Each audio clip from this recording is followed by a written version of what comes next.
যে বিষয়টা তুলে ধরব তার নাম হচ্ছে চরিত্র। চরিত্র এত বড় নিয়ামত, পৃথিবীতে এর পরে আর কোনো নিয়ামত নেই। চরিত্র এত বড় সম্পদ, পৃথিবীতে এর পরে কোনো সম্পদ নেই। যার চরিত্র নাই তার কিছুই নেই। যার সম্পদ নাই, চরিত্র আছে, তার সব আছে। চরিত্রহীন মানুষ সমাজে নোংরা। ব্রেকহীন গাড়ি রোডে চললে যে কাজ করবে, যে দৃশ্য দেখাবে, চরিত্রহীন মানুষ সমাজে সেই ঘটনা করবে, সেই কাজ দেখাবে। কখন কি ঘটাবে এটা ভেবে আনা মুশকিল। আমার উপস্থাপনাটা একটু শুনুন, বেশিক্ষণ নয়, অল্প সময়। রাসূলুল্লাহ সাল্লাল্লাহু আলাইহি সাল্লাম আখেরি নবী, নবীদের নবী, শেষ পয়গম্বর, যেনাকে আল্লাহ পৃথিবীতে পাঠিয়েছিলেন। তিনি এসেছিলেন কি মিশন চালাতে, কোন মিশনটা তিনি বানিয়েছিলেন, কোন মিশনের শিক্ষক ছিলেন এবং তেনার সাবজেক্ট কি ছিল, তিনি নিজে বলেছেন, বয়স্তু উতিম্মুমা লিমাকারিমাল আখলাক। আমাকে পাঠানো হয়েছে চরিত্রের শিক্ষক করে। আমাকে পাঠানো হয়েছে পৃথিবীতে বিজ্ঞানের মাস্টার করে নয়, আপনার সায়েন্সের মাস্টার করে নয়, আর্টসের মাস্টার করেননি আল্লাহ, কমার্সের মাস্টার আমাকে আল্লাহ করেননি। আমাকে আল্লাহ বানিয়েছেন লিমাকারিমাল আখলাক, আমাকে চরিত্রের শিক্ষক করে পাঠিয়েছেন। বাইদি ভাই, একটা কথা চলে আসলো, আপনাদেরকে বলতে বাধ্য হচ্ছি, খুব গুরুত্বপূর্ণ কথা। আজ থেকে অনেক দিন আগে, তখন আমি তরুণ উদীয়মান, তখন এই ওয়েটটা হয় নাই। আজকে যে ওজনটা আল্লাহ আমার দিয়েছে, এই ওজনটা তখন ছিল না, ছেলে মানুষ। আমার এক চাচা বলতেন, এক ধারে কাটে এক ভাড়ে কাটে। ধার থাকলে কেটে যায়, সেটা হচ্ছে যুবক, আর বৃদ্ধ হলো ভাড়ে কাটে, ওজনে কেটে যায়। রেল লাইনের চাকে মানুষ কাটে, কিন্তু ওটা কোনো ধার নাই, ভাড়ে কাটে। ধারের থেকে ভাড়ের মূল্য অনেক বেশি। তো তখন আমি উদীয়মান একবারে তরুণ যুবক বক্তা, ঘটনাটা একটু শোনাচ্ছি, আজকে সাবজেক্টে লুকিয়ে রয়েছে ওটা।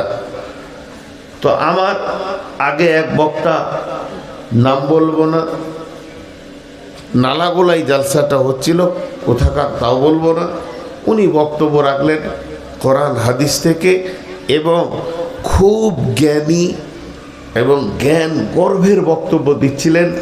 ভদ্রলোক জেনারেল শিক্ষিত প্লাস আরবিও জানে। উনি কোরআন আর বিজ্ঞানকে পাশাপাশি নিয়ে যাচ্ছিলেন। বিজ্ঞান এটা তৈরি করেছে, কোথা পেল? কোরআন থেকে পেল। বিজ্ঞান এটা বানিয়েছে, কোথা পেল? কোরআন থেকে পেল। অপারেশন কোথা থেকে এলো? কোরআন থেকে এলো। একটা একটা একটা একটা করে 2 ঘন্টা দেখালো। শেষকালে দুটো আপত্তিকর কথা বললেন। আপত্তিকর কথা কি?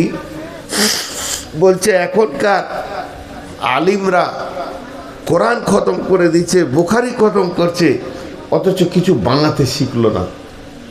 এরা ফালতু মাদ্রাসায় খায় আর নিজে সুরসার করে দুটো কোরআন পড়ে। এটা আমাকে আপত্তি লাগলো। উনি স্টেজে আছেন, আর তরুণের রক্ত যা হয়, তখন আমার বয়স 30 হয়নি, তরুণের রক্ত যেটা হয়, আমি স্টেজে চলে গেলাম, ওর পরেই আমি বলবো। যেমন আমার আগে মনিরুল ভাই ছিলেন, ওনাকে আমি সম্মানের নজরে দেখি, তো ওনাকে আমি বললাম, আপনার বায়ান হয়ে গেছে, আমি আপনাকে বসতে বলছি, আপনার প্রতি আমার একটু আপত্তি আছে।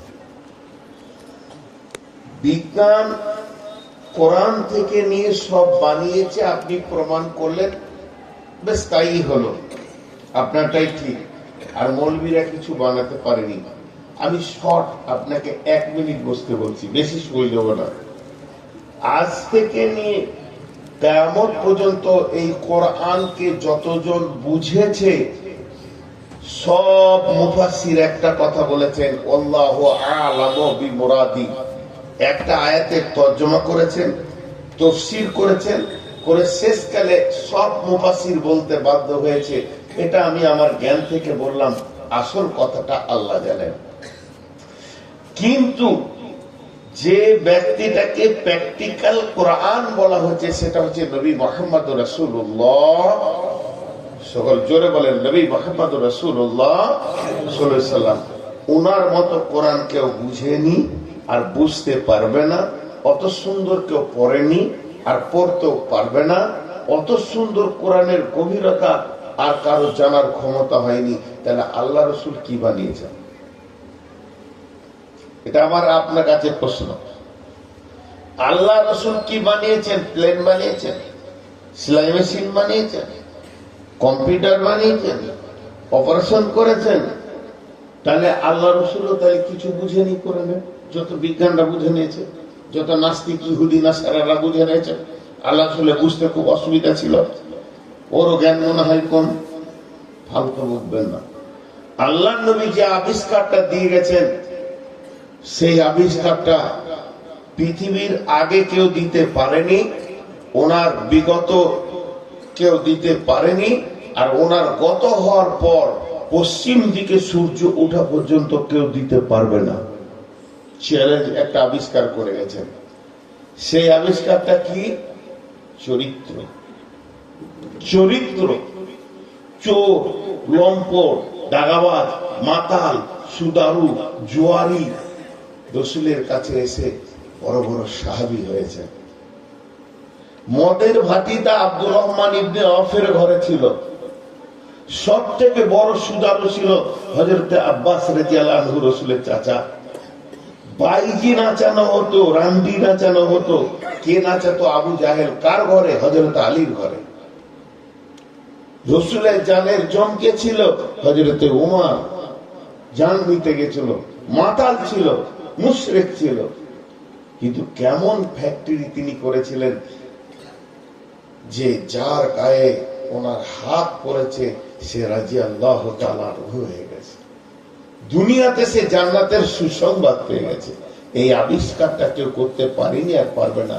তো তিনি দুনিয়াতে কল কারখানা, মেশিন, প্লেন, রকেট করার জন্য তাকে পাঠানো হয়নি, আর কোরআন তার জন্য পাঠানো হয়নি।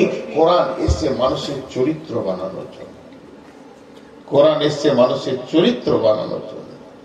কোরআন আসেনি যে ফ্যাক্টরি তৈরি করো। কোরআন মানুষের চরিত্র বানানোর জন্য। আল্লাহ গোটা কোরআনটা রাসূলকে দিয়ে দিলেন। কি বলে? বিসমিল্লাহির রহমানির রহিম। وَإِنَّكَ لَعَلَى خُلُقٍ عَظِيمٍ। মাইক ঠিক করেন। আমি অবিবর ভাইয়ের মতো চেঁচাতে পারবো না। আমি আস্তে আস্তে বলি, আস্তে আস্তে বলবো। মাইক ভালো হয়নি, বাইরে সাউন্ড যেতে, এখানে ফিডব্যাক নেই। আপনাকে বললাম আপনি মাইকটা 2 মিনিটের মধ্যে ঠিক করেন।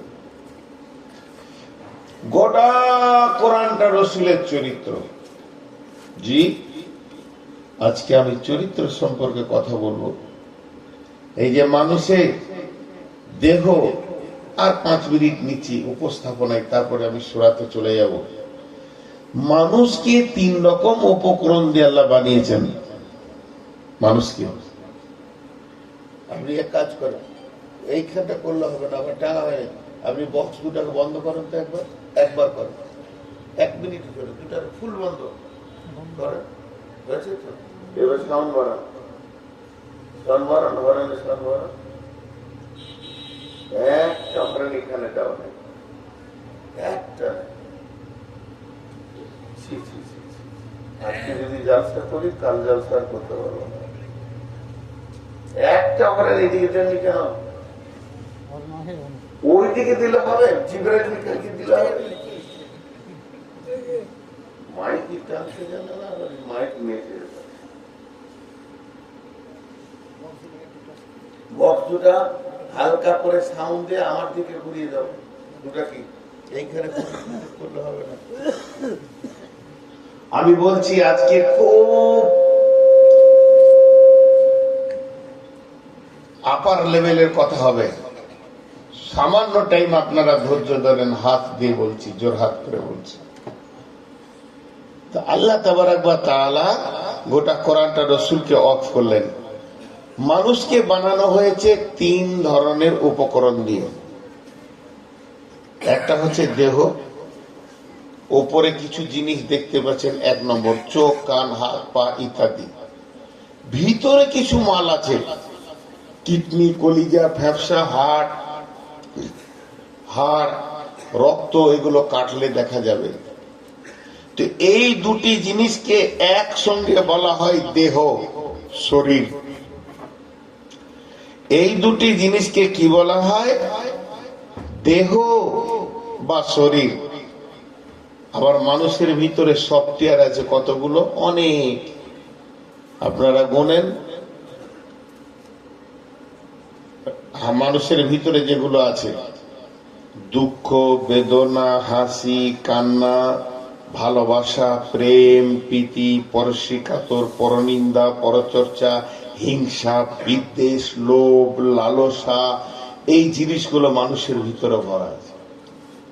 টোটাল ভরা আছে এগুলো মানুষের ভিতরে।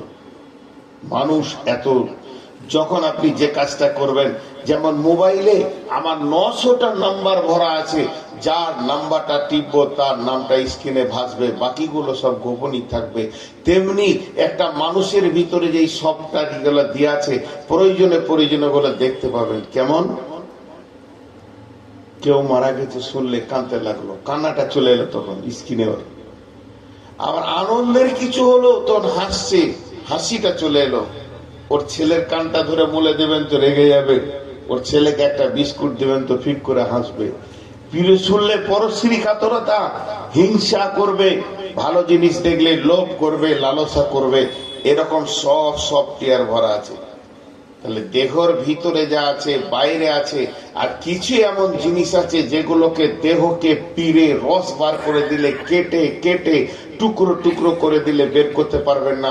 আমার ভিতরে হাসিটা কোথা আছে, আমার ভিতরে কান্নাটা কোথা আছে, আমার ভিতরে ভয়টা কোথা আছে, আমার ভিতরে সাহসটা কোথা আছে, আমার ভিতরে লোভ কোথা আছে, আমার ভিতরে লালসা কোথা আছে, আমার ভিতরে কোন জায়গায় আছে, পারবেন না খুঁজে বার করতে।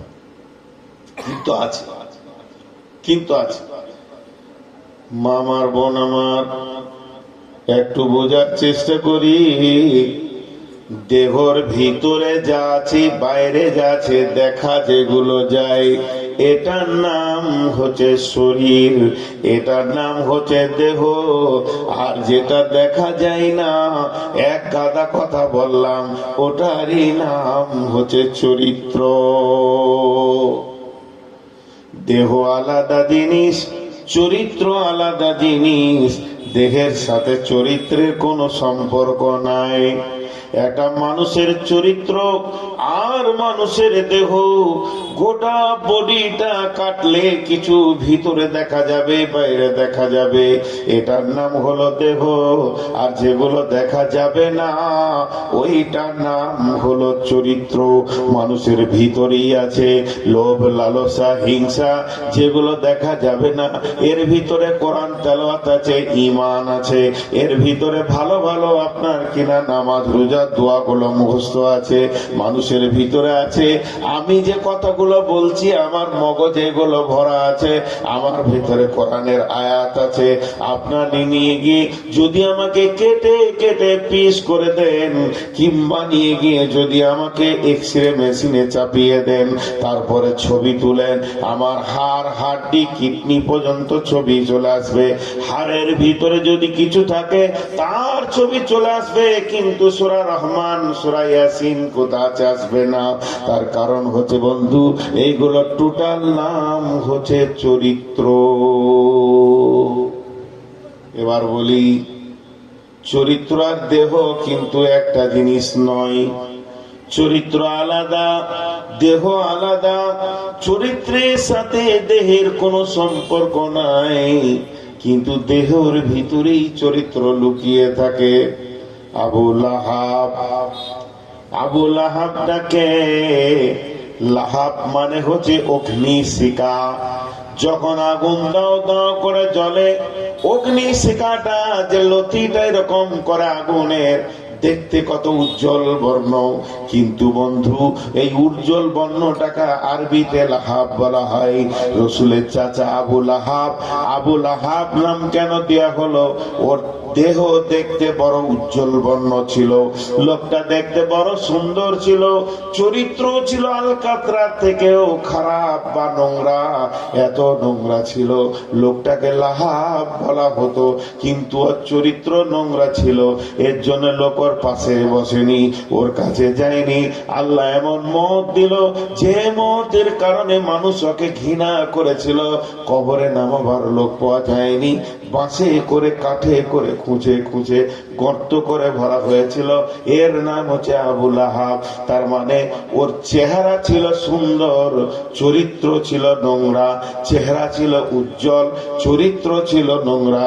আর একটা লোকের নাম বলি, নাম হচ্ছে হযরতে বেলাল।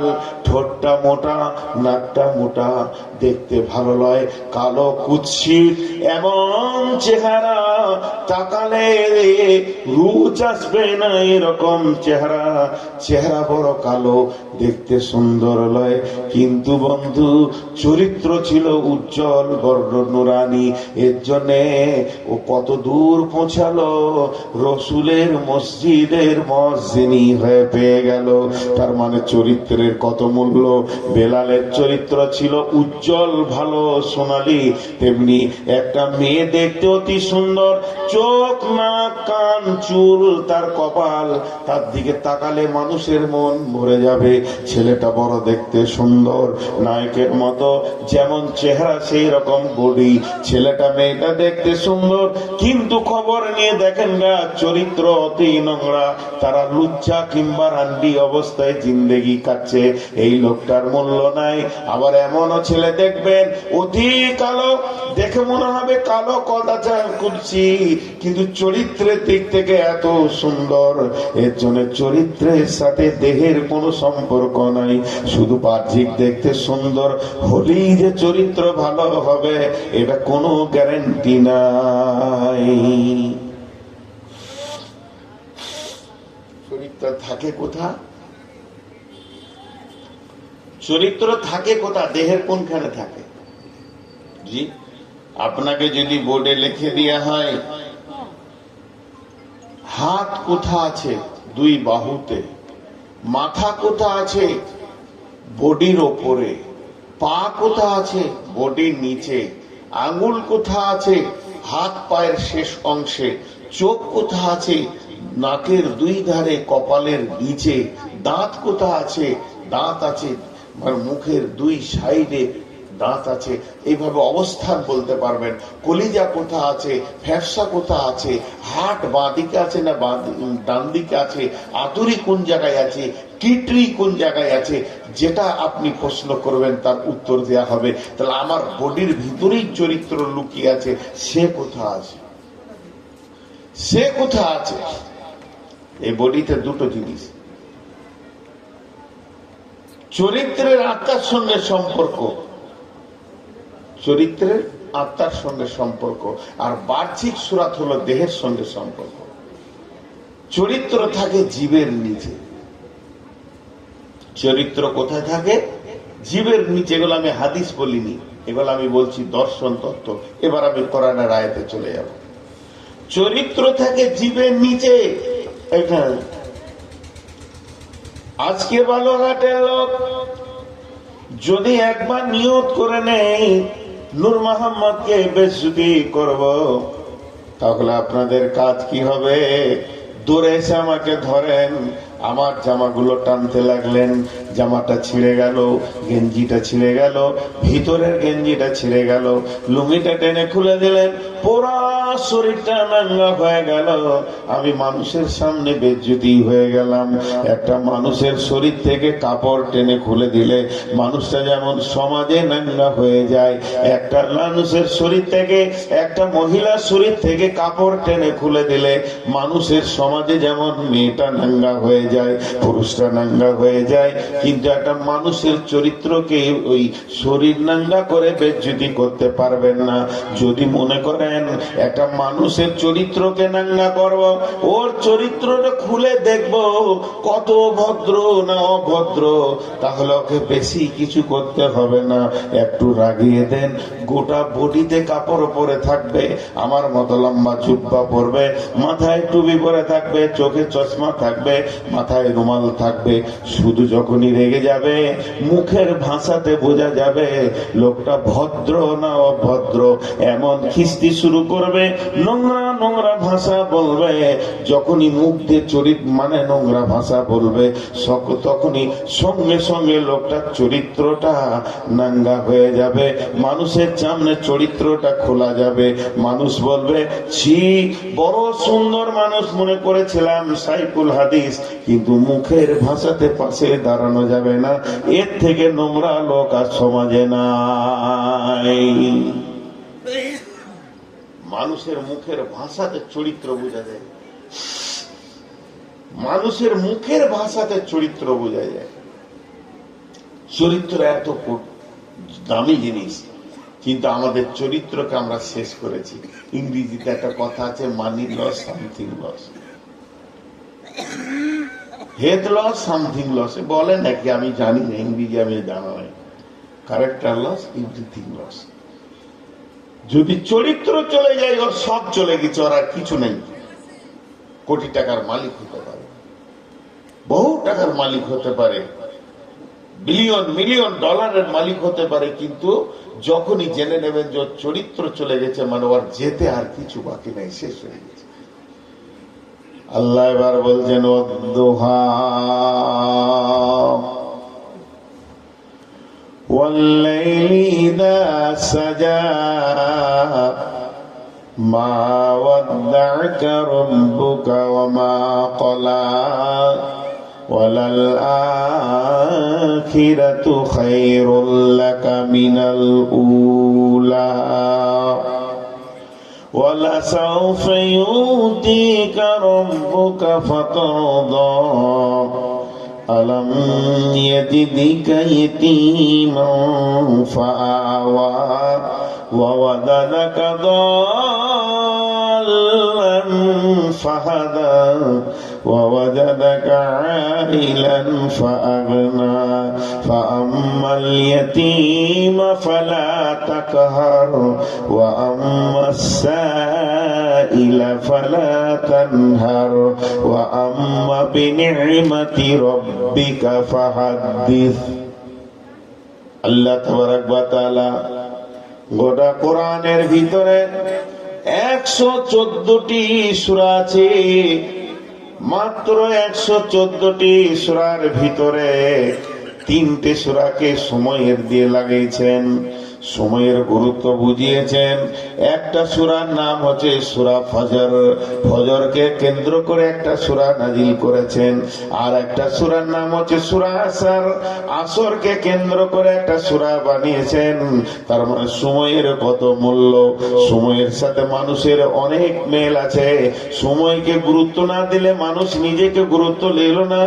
আর একটা সূরার নাম হচ্ছে সূরা দুহা, উদীয়মান সূর্য যখন পূর্ব দিকে সূর্যটা উঠে প্রখরতা দিতে শুরু করে, বেলা 9টা 9:30 বাজে, তখন ওইটাকে দুহা বলা হয়েছে। এই সূর্যের কসম করছেন আল্লাহ, সারা বিশ্বের মানুষকে বলছেন, হে যুবকের দল, ও নারীর দল, যুবতীর দল, হে আমার গোলাম বান্দা বান্দিরা, আমি উদীয়মান সূর্যের কসম করে বলছি, আমি রব তোমাদেরকে বলছি, ওয়াল্লাইলি ইযা সাজা, চলমান রাত্রির কসম করছি, হে হে যুবক, কেউ বলেছে এটা জয়ীব বলছে, কেউ বলছে এটা সলিড নয় জলিব। উদীয়মান সূর্যের কসম মানে হচ্ছে কেউ সূর্য বলতে রসুলকে বুঝিয়েছেন রসুল একটা বিরাট সূর্য, এর মতো আলো আর পৃথিবীতে কেউ আনেনি। সূর্য অত বড় আলো দিতে পারবে না। নবীজির আলো বাড়ির ঘরে ঘরে ঘরে ঘরে মানুষের দিলের পেছনে পৌঁছে গেছে। আজকে সূর্যের আলো পৃথিবীর যত জায়গা ফাঁকা আছে পৌঁছাবে, কিন্তু মানুষের ভিতরে আলো পৌঁছায় না। মানুষের চামড়াতে সূর্যের আলো লাগে, পেটের ভিতরে হৃদয়ে পৌঁছায় না। আমার নবী এমন একটা সূর্য ছিলেন যার আলো মানুষের দিল পর্যন্ত পৌঁছে গেছে। উদীয়মান সূর্য মানে একবার তরুণ যুবক রসুলকে বলতে চেয়েছে। ভাই এটা বড় বড় আলেমরা বলছে এটা ভুল তফসির। এই তফসির নয়, সূর্য বলতে আসমানের সূর্যের কথা বলা হয়েছে। আল্লাহ তাবারক ওয়া তাআলা বলছেন উদীয়মান সূর্যের কসম কেন খেল?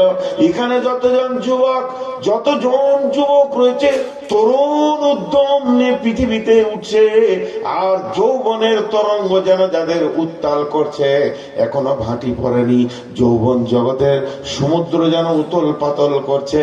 যত তরুণ যুবতী রয়েছে পদ্মার আড়ালে আমার বেটিরা যারা রয়েছে, যাদের যৌবনে এখনো ভাটি পড়েনি, উত্তাল যৌবন রয়েছে, এদেরকে বোঝানোর জন্য আল্লাহ উদীয়মান কসমের কলে সূর্যর কসম খেলেন, যাতে করে এই লোকগুলি সাবধানতা অবলম্বন করে। হে যুবকের দল শোনো, ওয়াল্লাইলি ইযা সাজা ওয়াদ-দুহা ওয়াল্লাইলি ইযা সাজা, এবং চলমান রাত্রির আমি কসম খাচ্ছি, কারণ তোমাদের চরিত্রগুলো চলমান রাত্রিতেই বেশি নষ্ট হয়। যুবক সন্ধ্যায় মদ পান করে, যুবক সন্ধ্যায় লুচ্চামো করে, বেশি যুবতীর দল সন্ধ্যার সময় অবাধ মেলামেশার জন্য ঘুরে বেড়ায়। তার জন্য আমি রব তোমাদেরকে কসম দিলাম, এই বয়সটাকে তোমরা ব্রেক করো, কন্ট্রোল করো, চরিত্রকে গঠন করো। চরিত্রকে তুমি কন্ট্রোল যদি না করতে পারো, তোমার ব্রেকে যদি ঢিল হয়ে যায়, সারা জীবন তুমি কলঙ্কিত হয়ে যাবে। হে যুবক, হে যুবতী, এর জন্য আমি উদীয়মান কসমের খেলাম, উদীয়মান সূর্যের কসম খেলাম। তুমিও একটা পৃথিবীতে উদীয়মান যুবক যুবতী, তোমাকে এখন ব্রেক করতে হবে, না করলে তুমি বেসামাল হয়ে যাবে। ভাইয়া রাগ করিয়েন না গো, এতদিন থেকে আপনাদের দেশে আসছি, আমি আপনাদেরই একটা নিজের মানুষ। এ আফসোস করে বলছি, আজকের আমার একটাতে জালসা করছি, মানে জীবনে আমি পাইনি। কষ্ট হচ্ছে, খুব কষ্ট হচ্ছে। এমনি সুগারের রোগী, মায়ের ফালতো মায়, এ মাইকে আইসক্রিম বেচতে পারি না, যা করেছে বাইরে করেছে, বক্তার জন্য কিছু করেনি। আল্লাহ মাফ করুক। তারপরেও আপনাদের মহব্বতে ধীরে ধীরে চলে। আমরা বলি না মাইকের ব্যাপারে, যদি বলি তো মাইকলারা পরে বলবে ব্যবসা নষ্ট করেছে। তো তুই ভালো করে টাঙিস না তো ব্যবসা নষ্ট করে। একবার পাকুড়ে বলে দিয়েছিলাম এরকম, তখন থেকে ছেড়েছি। পরের দিন সকালে মাইকম্যান বলছে আমার 13খানা বুকিং ক্যান্সেল হলো আজকে, 13টা জালসা এলাকার ফুল ক্যান্সেল করে দিল। কি করলেন বলেন? আমরা দেখ ভাই, তোর দোষ ভাই, আর আমারও দোষ ভাই, তোর কাজের দোষ। এবার চলেন আল্লাহ নবীর দিকে আস্তে আস্তে আগায়। মা ওয়াদ্দাকা রাব্বুকা ওয়া মা ক্বালা। আমার মনে বিশ্বাস এবছরের সেরা বক্তব্য আপনাদেরকে দিচ্ছি। যত যাবেন গভীরে তত আনন্দ পাবেন। এই আয়াতগুলো একটা একটা আসছে, দেখেন শুধু রসুলকে টার্গেট, গোটা সূরাটা রসুলকে টার্গেট করবো নাজিল হয়েছে। আমাদের গ্রুপ লিডার আল্লাহ বলছে মা ওয়াদ্দাকা রাব্বুকা ওয়া মা ক্বালা। কদিন ওহী আসেনি, জিবরাইল আসেনি কদিন। আল্লাহ রসুল একা শুয়ে আছে, উবুর হয়ে শুয়ে, এবার মানে কাট করে শুয়ে চিন্তায় পড়ে গেছে। কি ব্যাপার, জিবরাইল আসা যাওয়া বন্ধ কেন হয়ে গেল? রসুলের চিন্তাটা করার কারণটা আপনারা বলেন। জিবরাইল কেন আসে না? আর একটা গ্রুপ বেঈমান গ্রুপ আছে, রসুলকে সব সময় ছোট করে, বেইজ্জতি করে। ওই গ্রুপ আবু জাহেলের গ্রুপ, ওরা আবার রসুলকে বলছে, হে মুহাম্মদ, তোর কাছে একটা শয়তান আসতো, সে কই? মানে জিবরাইল। আস্তাগফিরুল্লাহ। নবীজি আর মনটা ছোট হচ্ছে। কয়েকদিন জিবরাইল আসেনি। এরপর আম্মা জান আয়েশা ঘর যে ঝাড়ু দিতে শুরু করেছে। ঝাড়ু দিতে দিতে খাটের নিচে একটা কুত্তার বাচ্চা মরে পড়েছিল, ওটাকে বের করে যে বাইরে ফেলে দিয়েছে।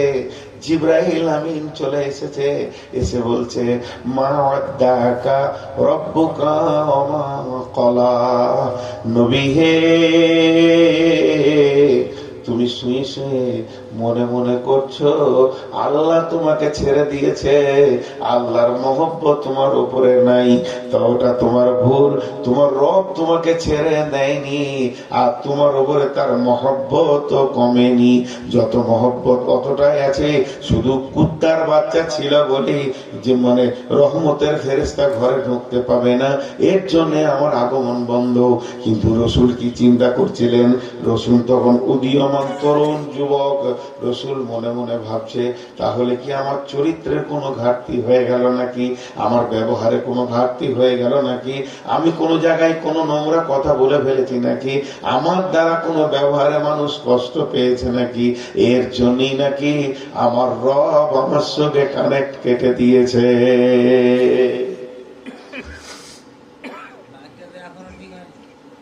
আপনি ধৈর্য ধরেন, বক্তা যা বলা বলে দিয়েছি, সর্বোচ্চ বলাটা হয়ে গেছে। এখন আর হবে না ভাই, এখন যে বউ দেখেছেন ওইটাই বিয়ে করতে হবে, বাসর ঘর আর চেঞ্জ করা হয় না। কবুল করে নিয়েছে, শালিটিকে নেবো বললে হবে না, কালোটাই নিতে হবে। শালিটা সাদা, ওটা দাম করে শ্বশুর মারবে, যা হয়ে গেছে হয়ে গেছে, আর চেঞ্জ করতে হবে। কি আর বলবো, ওকে সবাই মিলে হুমকি দিয়ে তো ভয় খেয়ে যাবো। আমি যা বলার বললাম, আমার কষ্ট হচ্ছে, আমি এবার ছেড়ে দেবো আর কি, আর খানিক্ষণ পর। তো নবীজিকে বলছে, তুমি চিন্তা করো না, আল্লাহ তোমাকে রেখেছে। তুমি রসুলের যেটা ভয় ছিল যে আমার কোনো ত্রুটি হলো নাকি। জি, এবার দেখেন, ওয়াদ্দুহা ওয়াল-লাইলি ইযা সাজা মা ওয়াদ্দাকা রাব্বুকা ওয়া মা ক্বালা। সবাইকে বলছি জিনিসগুলো ব্যাখ্যা করো, আর একটু মন দিয়ে শুনবেন। নবী হলেন অতীন তরুণ যুবক, উদীয়মান, দিনের দায়িত্ব, কোরআনের দায়িত্ব দেওয়া হয়েছে। ভাবছে হয়তো আমার দ্বারা কোনো ত্রুটি হয়ে গেল নাকি, তার জন্য নবীজিকে বললেন, না না না, হে নবী, তোমার দ্বারা কোনো ত্রুটি হয়নি, আল্লাহ তোমাকে ছাড়েনি। এরপর আল্লাহ বলছেন, ওয়ালাল আখিরাতু খায়রুল লাকা মিনাল উলা। আর একবার বলছি, ওয়ালাল আখিরাতু খায়রুল লাকা মিনাল উলা, ওয়ালাল আখিরাতু খায়রুল লাকা মিনাল উলা। হে নবী, তুমি শুনে নাও, পার্থিব জগৎ যতই সুসজ্জিত করে সাজানো থাকুক এই চরাচর, এর থেকে তোমার আখিরাত অনেক ভালো, দুনিয়া থেকে আখিরাত অনেক গুণে ভালো এবং অনেক ভালো। ওয়ালাল আখিরাতু খায়রুল লাকা মিনাল উলা। এটা কেন বললেন? এটা কেন বললেন? মানুষের চরিত্র নষ্ট হয় লোভ লালসায়। লোভ লালসায় চরিত্র নষ্ট হয়। জি, লোভ একটা এমন জিনিস, দেখবেন খাওয়াতে মানুষের চরিত্র থালাতে বোঝা যায়, খাওয়ার থালাতে, আর কোনো ভাগাভাগি জিনিসে আর সফরে মানুষের চরিত্র বোঝা যায় যে এই মানুষটা কোন চরিত্রে। যদি দুদিন আমার সঙ্গে সফর করে তো বলে দেবো কোন চরিত্রের মানুষ, আর খেতে বসলে বলে দেবো। আল্লাহ মাফ করুন, আপনাদেরকে উদাহরণ দিচ্ছি, আপনারা জিজ্ঞেস করবেন না। এই জালসার মাহফিলে ঘুরছি তো দেখছি 1 পিস 2 পিস 5 পিস মাংস এনাফ একটা মানুষের জন্য। কাউকে কাউকে দেখছি খালি লোড করেই গেছে, লোড করেই গেছে, এত লোভ ওর ভিতর। এই লোভ যদি কোনো মানুষের একবার ভিতরে ঢুকে যায়, লালসা যদি ভিতরে ঢুকে যায়, রে বোন রে আমার বেটি, ওর চরিত্র নষ্ট হবেই হবে। যদি টিউবে কাটা ঢুকে যায় তো হাওয়া বেরিয়ে যাবে, তেমনি যার ভিতরে লোভ ঢুকে যাবে ওর ভিতর থেকে সুন্দর চরিত্রটা বেরিয়ে গিয়ে নোংরা হয়ে যাবে। যেখানে সেখানে লোভ লালসার জন্য বেজ্জতি হবে। এর জন্য আল্লাহ নবীকে বলে দিলেন, নবীকে দুনিয়ার ব্যাপারে তুমি কোনো চিন্তা করিও না, দুনিয়া থেকে তোমার আখিরাতটা অনেক উত্তম। ফামা মাতাউল হায়াতিদ দুনিয়া ফিল আখিরাতি ইল্লা কালিল। দুনিয়ার যত সম্পদ আছে আখিরাতের তুলনায় সামান্য কিঞ্চিৎ। এই দুনিয়াকে বেশি তুমি গুরুত্ব দিও না। যখন দুনিয়ার গুরুত্ব তোমার কাছে বেড়ে যাবে, তোমার মতো বেহায়া আর নির্লজ্জ কেউ হবে না। অতএব তুমি কোনোদিন দুনিয়াকে গুরুত্ব দেবে না। চরিত্র দেখতে কেমন? একটা কথার উপরে কথা বলছি, চরিত্র দেখতে কেমন? আরেকবার বলছি, চরিত্র দেখতে কেমন, চরিত্রের অবস্থান কেমন? একসাথে উত্তর দিচ্ছি। টিউবের ভিতরে হাওয়া যেমন, টিউবের ভিতরে হাওয়া যেমন, হাত পাম্প টিউ মজবুত, ডাম্পার মজবুত গাড়ি নিয়েও যত মাল চাপাবেন, 63 টন পাথর চাপিয়ে দেন, সে পাথরকে পাকুর থেকে নিয়ে গিয়ে কাটিহার পৌঁছে দেবে। তাহলে টিউটা এত মজবুত আছে কেন? টায়ারটা এত শক্ত কেন? 63 টন মালকে টেনে দিল কেন? তার মানে তার ভিতরে হাওয়া মজবুত আছে। আর যখনই হাওয়াটা গোটা গাড়িটা নতুন, ইঞ্জিন নতুন, রিং নতুন, চাকা নতুন, টিউ নতুন, শুধু নাই মাত্র একটা 5 টাকার ভোল্টপিন যেটা টিয়ে লাগানো হয়, ছোট্ট মতো রবার ওই ভোল্টপিনটা নাই, গাড়িটা অচল হয়ে গেল।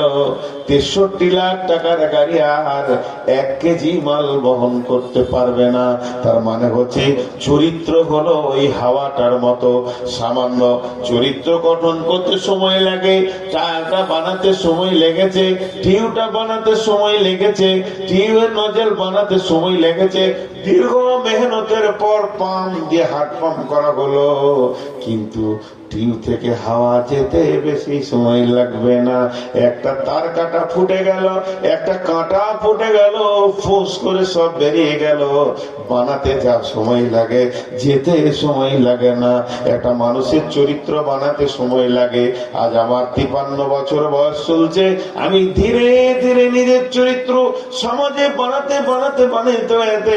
মালদা বলছে বাহবা নূর মোহাম্মদ, আবার দিনাজপুর বলছে বাহবা নূর মোহাম্মদ, পশ্চিমবঙ্গ, বিহার, ঝাড়খণ্ড, আর আপনার কিনা মেঘালয়, ত্রিপুরা, আসাম বলছে বাহবা নূর মোহাম্মদ, নেপাল, ভুটান বলছে বাহবা নূর মোহাম্মদ।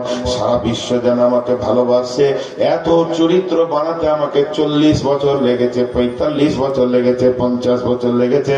কিন্তু যখনই এই বালুয়াঘাটের লোক শুনে নেবে নূর মোহাম্মদ শামসির জলসাতে একটা মেয়ের গায়ে হাত দিয়ে দিয়েছে, কোনো একটা মেয়েকে কথা বলে ফেলেছে, কিংবা একদিন শুনে নেবে এ সুদ খায় গোপনে গোপনে, কিংবা শুনে নেবে কখনো গোপনে মদ খায়, সিগারেট খায়, একটা খবর শুনে নেবে চরিত্র 50 বছরের ফুঁস হয়ে যাবে, মানুষের সামনে বের হয়ে চলে যাবে। এর জন্য চরিত্র বানাতে সময় লাগে, চরিত্র যেতে সময় লাগে না। আর চরিত্র কখন যাবে? তখনই যাবে মানুষ যখন দুনিয়াকে বেশি লোভ করবে। এর জন্য আল্লাহ তার নবীকে বলছেন, ওয়ালাল আখিরাতু খায়রুল লাকা মিনাল উলা। হে নবী, তুমি দুনিয়ার দিকে অত মনোযোগ দিও না, দুনিয়াকে তুমি প্রাধান্য দিও না। দুনিয়াকে যে প্রাধান্য দেবে, দুনিয়াকে যে আঁকড়ে ধরবে, তার চরিত্র যেতে বেশি সময় লাগবে না। দুনিয়া এমন একটা নোংরা, প্রথমেই তোমার চরিত্রের টিউবটাকে সে খালি করে দিবে। এরপর আল্লাহ বলছেন এটাতে কৌতূহল বেড়ে গেল। ওয়ালাল আখিরাতু খায়রুল লাকা মিনাল উলা ওয়ালা সাউফা ইউতিকা রাব্বুকা ফাতারদা ওয়ালা সাউফা ইউতিকা রাব্বুকা ফাতারদা ওয়ালা সাউফা ইউতিকা রাব্বুকা ফাতারদা। আমি বয়ান করছি, আপনাদের বিরক্ত লাগছে নাকি? আমি বয়ান করছি এখন খুব মন দিয়ে, আর আপনারাও মন দিয়ে শুনছেন। কমিটির একটা লোক খালি আমার কানে এসে এটা বলে দিল, ওয়ালা সাউফা ইউতিকা রাব্বুকাটা বাদ দিয়ে এখানে বলতে হবে কমিটি ফাতারদা। মাওলানা আপনি বয়ানটা করেলেন, আপনার জন্য একটা প্রাইজ আছে কমিটির তরফ থেকে, আপনি খুশি হয়ে যাবেন দেখলে। আর বায়ানের লাইন ঠিক থাকবে, কি দিবে কি দিবে কি দিবে কি দিবে। মানুষের ভিতরে একটা আছে না ফিতরাতে ইনসানিয়া, যদি এরকম বলা হয় আর বাকিটা না বলা হয়, এমনি যদি বলা হয় এই হাবিবুর তোমার লাগে একটা কথা শুনলাম ওই শামসিদের, বলা যাবে না তো। বেটা ছেলেরা খানিকক্ষণ ধৈর্য ধরলে, আর মেয়েদেরকে যদি বলা হয় পাগলা হয়ে যাবো। হ্যাঁ, তোমার লাগে একটা কথা শোনা, বলা যাবে না, কি দরকার বলা, বাস হয়ে গেল।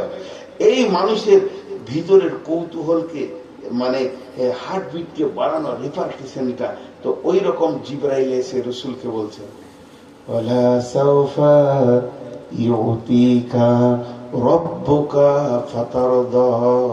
নবী হে, অতি সত্বর তোমার রব তোমাকে এমন একটা জিনিস দেবে তুমি খুশি হয়ে যাবে।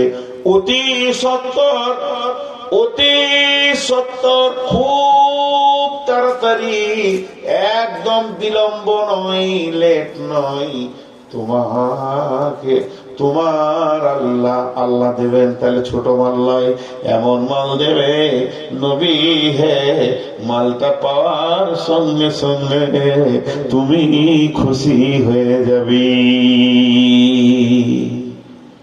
আল্লাহ রসুল মুখ ফুটে বলছে না, কিন্তু চেহারাতে বোঝা যাচ্ছে কৌতূহল লেগে গেছে, কি দিবে কি দিবে। হ্যাঁ ভাইরা আমার, তিনিও মানুষ ছিলেন, তিনি মানুষ ছিলেন। যখনই এই কৌতূহল শুরু হয়ে গেছে, আল্লাহ পর পর কি বলছেন, আলাম ইয়াজিদকা ইয়াতীমান ফাআওয়া ওয়া ওয়াজাদাকা দাল্লান ফাহাদা ওয়া ওয়াজাদাকা আইলান ফাআগনা। তিনটে কথা বলেন, আলাম ইয়াজিদকা ইয়াতীমান ফাআওয়া ওয়া ওয়াজাদাকা দাল্লান ফাহাদা ওয়া ওয়াজাদাকা আইলান ফাআগনা। নবী হে, তুমি কি ভেবেছো তোমাকে দেবে না? তাহলে বলো, প্রথম নম্বরে তুমি গোমরা ছিলে, কোন তোমার জ্ঞান ছিল না, আল্লাহ দিয়েছেন তোমাকে জ্ঞান, হেদায়েতের মালিক আল্লাহ, আল্লাহ তোমাকে হেদায়েত দিয়েছেন। তারপরে তুমি কি ছিলে? আইলান ফাগনা, তুমি নিঃস্ব ছিলে, আল্লাহ তোমাকে মাল দিয়েছে, সম্মান দিয়েছে। ফাহাদা আইলান ফাগনা, আল্লাহ তাবারাক ওয়া তাআলা তোমাকে চারিদিক থেকে সম্মান করেছে। আলাম ইয়াজিদকা ইয়াতীমা ফাআওয়া ওয়াজাদাকা দাল্লান ফাহাদা ওয়াজাদাকা আইলান ফাগনা।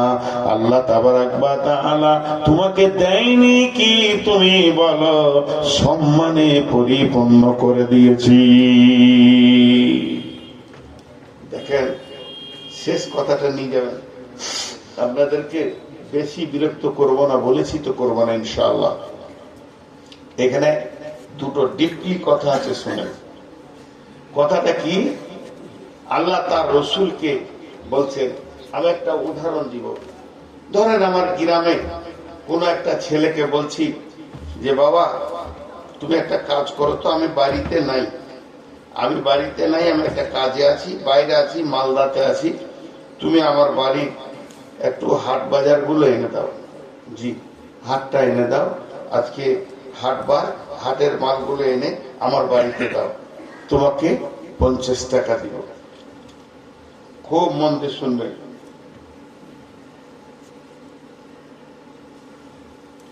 এই কথাটা মন দিয়ে শুনবেন।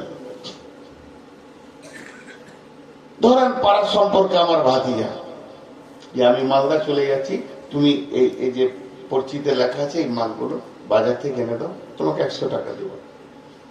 ব্যাগটা হাতে নিয়েছে, টাকা নিয়েছে, গাড়ির চাবিটাও দিলাম, কিন্তু এমনি করছে। ওর মনটা কি 100 টাকাটা দেবে কিনা? আমার হাত দূরে থাক, 100 টাকাটা দিবে কিনা এইটা ওর মনের কৌতূহল। আমি ওকে 3টে কথা তখন বলছি, এই যা তুই ঘুরে আসে, টাকা তুই পেয়ে যাবি, আমি ব্যস্ত আছি। এই বেটা ঠিক করে বল, ঈদের দিন তোকে 200 টাকা দিয়েছি বিনা কারণে, বকরা ঈদের দিন 200 টাকা দিলাম, গ্রামে জালসা হলো সেদিন তুই 150 টাকা আমার কাছে নিয়েছিস, তোর বহিনের বিয়ের দিনে আমি তোকে 100 টাকা দিয়েছি। যখন এই 3টে 4টা মনে পড়িয়ে দিলাম, তখন টুকটুক করে হাটে চলে গেল। হ্যাঁ, লোকটা তো আমাকে দেয়, তাহলে এটাও আমাকে 100 টাকা দিবে। এবার হাটে থেকে মাল এনে দিল। ঠিক আমার আল্লাহ বলছেন, অতি সত্বর তোমাকে এমন জিনিস দেব নবী হে, তুমি খুশি হয়ে যাবে, তোমাকে আনন্দ করার মতো জিনিস দেবো। এখনো জিনিসের নামটা বলছে না, কিন্তু রসুলের কৌতূহল বেড়ে গেছে, হার্টবিট বেড়ে গেছে। এর জন্য আল্লাহ তাবারাক ওয়া তাআলা রসুলকে বলছে, দেখ, আলাম ইয়াজিদকা ইয়াতীমান ফাআওয়া ওয়া ওয়াজাদাকা দাল্লান ফাহাদা ওয়া ওয়াজাদাকা আইলান ফাআগনা। তুমি ইয়াতীম ছিলে, আলাম ইয়াজিদকা ইয়াতীমান, তুমি ইয়াতীম ছিলে, তুমি নিঃস্ব, তোমার বাপ নাই, মা নাই, গাছের কোনো তোমার ছায়া নাই, কিন্তু আমি আল্লাহ তোমাকে ইয়াতীম অবস্থায় জায়গা দিয়েছি। শুধু তাই নয়, তুমি গোমরা ছিলে, আমি আল্লাহ তোমাকে হেদায়েতের রাস্তা দিয়েছি। শুধু এটাই নয়, তুমি ছিলে নিঃস্ব, তোমাকে আমি মাল সম্মান তোমাকে সৌরভ সমস্ততে ভরে দিয়েছি। তাহলে কি এটা যেটা দিব বলছি দিব না? আল্লাহ তাবারাক ওয়া তাআলা 3টে জিনিস স্মরণ করিয়ে দিলেন। এবার বলেন, আলাম ইয়াজিদকা ইয়াতীমান ফাআওয়া, এইটা তাফসীর করতে গিয়ে কি বলেছেন? আলাম ইয়াজিদকা ইয়াতীমান ফাআওয়া, ফাআওয়া ফাআওয়া বলতে কে? ওই ব্যক্তি যার নাম হলো হযরতে আবু তালেব। একটা গেল।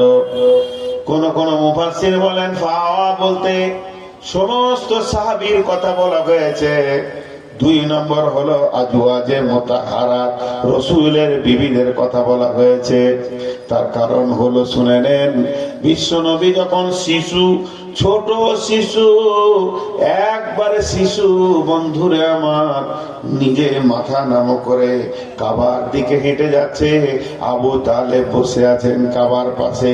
আবু তালেবের নিজের ছেলে হযরতে আলী বসে আছে আব্বার কাছে। যখনই দেখে নিলেন হযরতে আলী, আমার ভাতিজা, এতিম ভাতিজা, আমার মাদিনা নবী মুহাম্মদ হেঁটে আসছেন, তখন আবু তালেব নিজের ছেলেকে এমনি করে মাটিতে নামিয়ে দিয়ে রসুলকে কোলে বসালেন। তার কত ভালোবাসলেন। শুধু তাই নয়, বিশ্বনবী খেলার মাঠে গেছেন, বাড়ি ফিরল কিনা খোঁজ কে নেবে না আবু তালেব।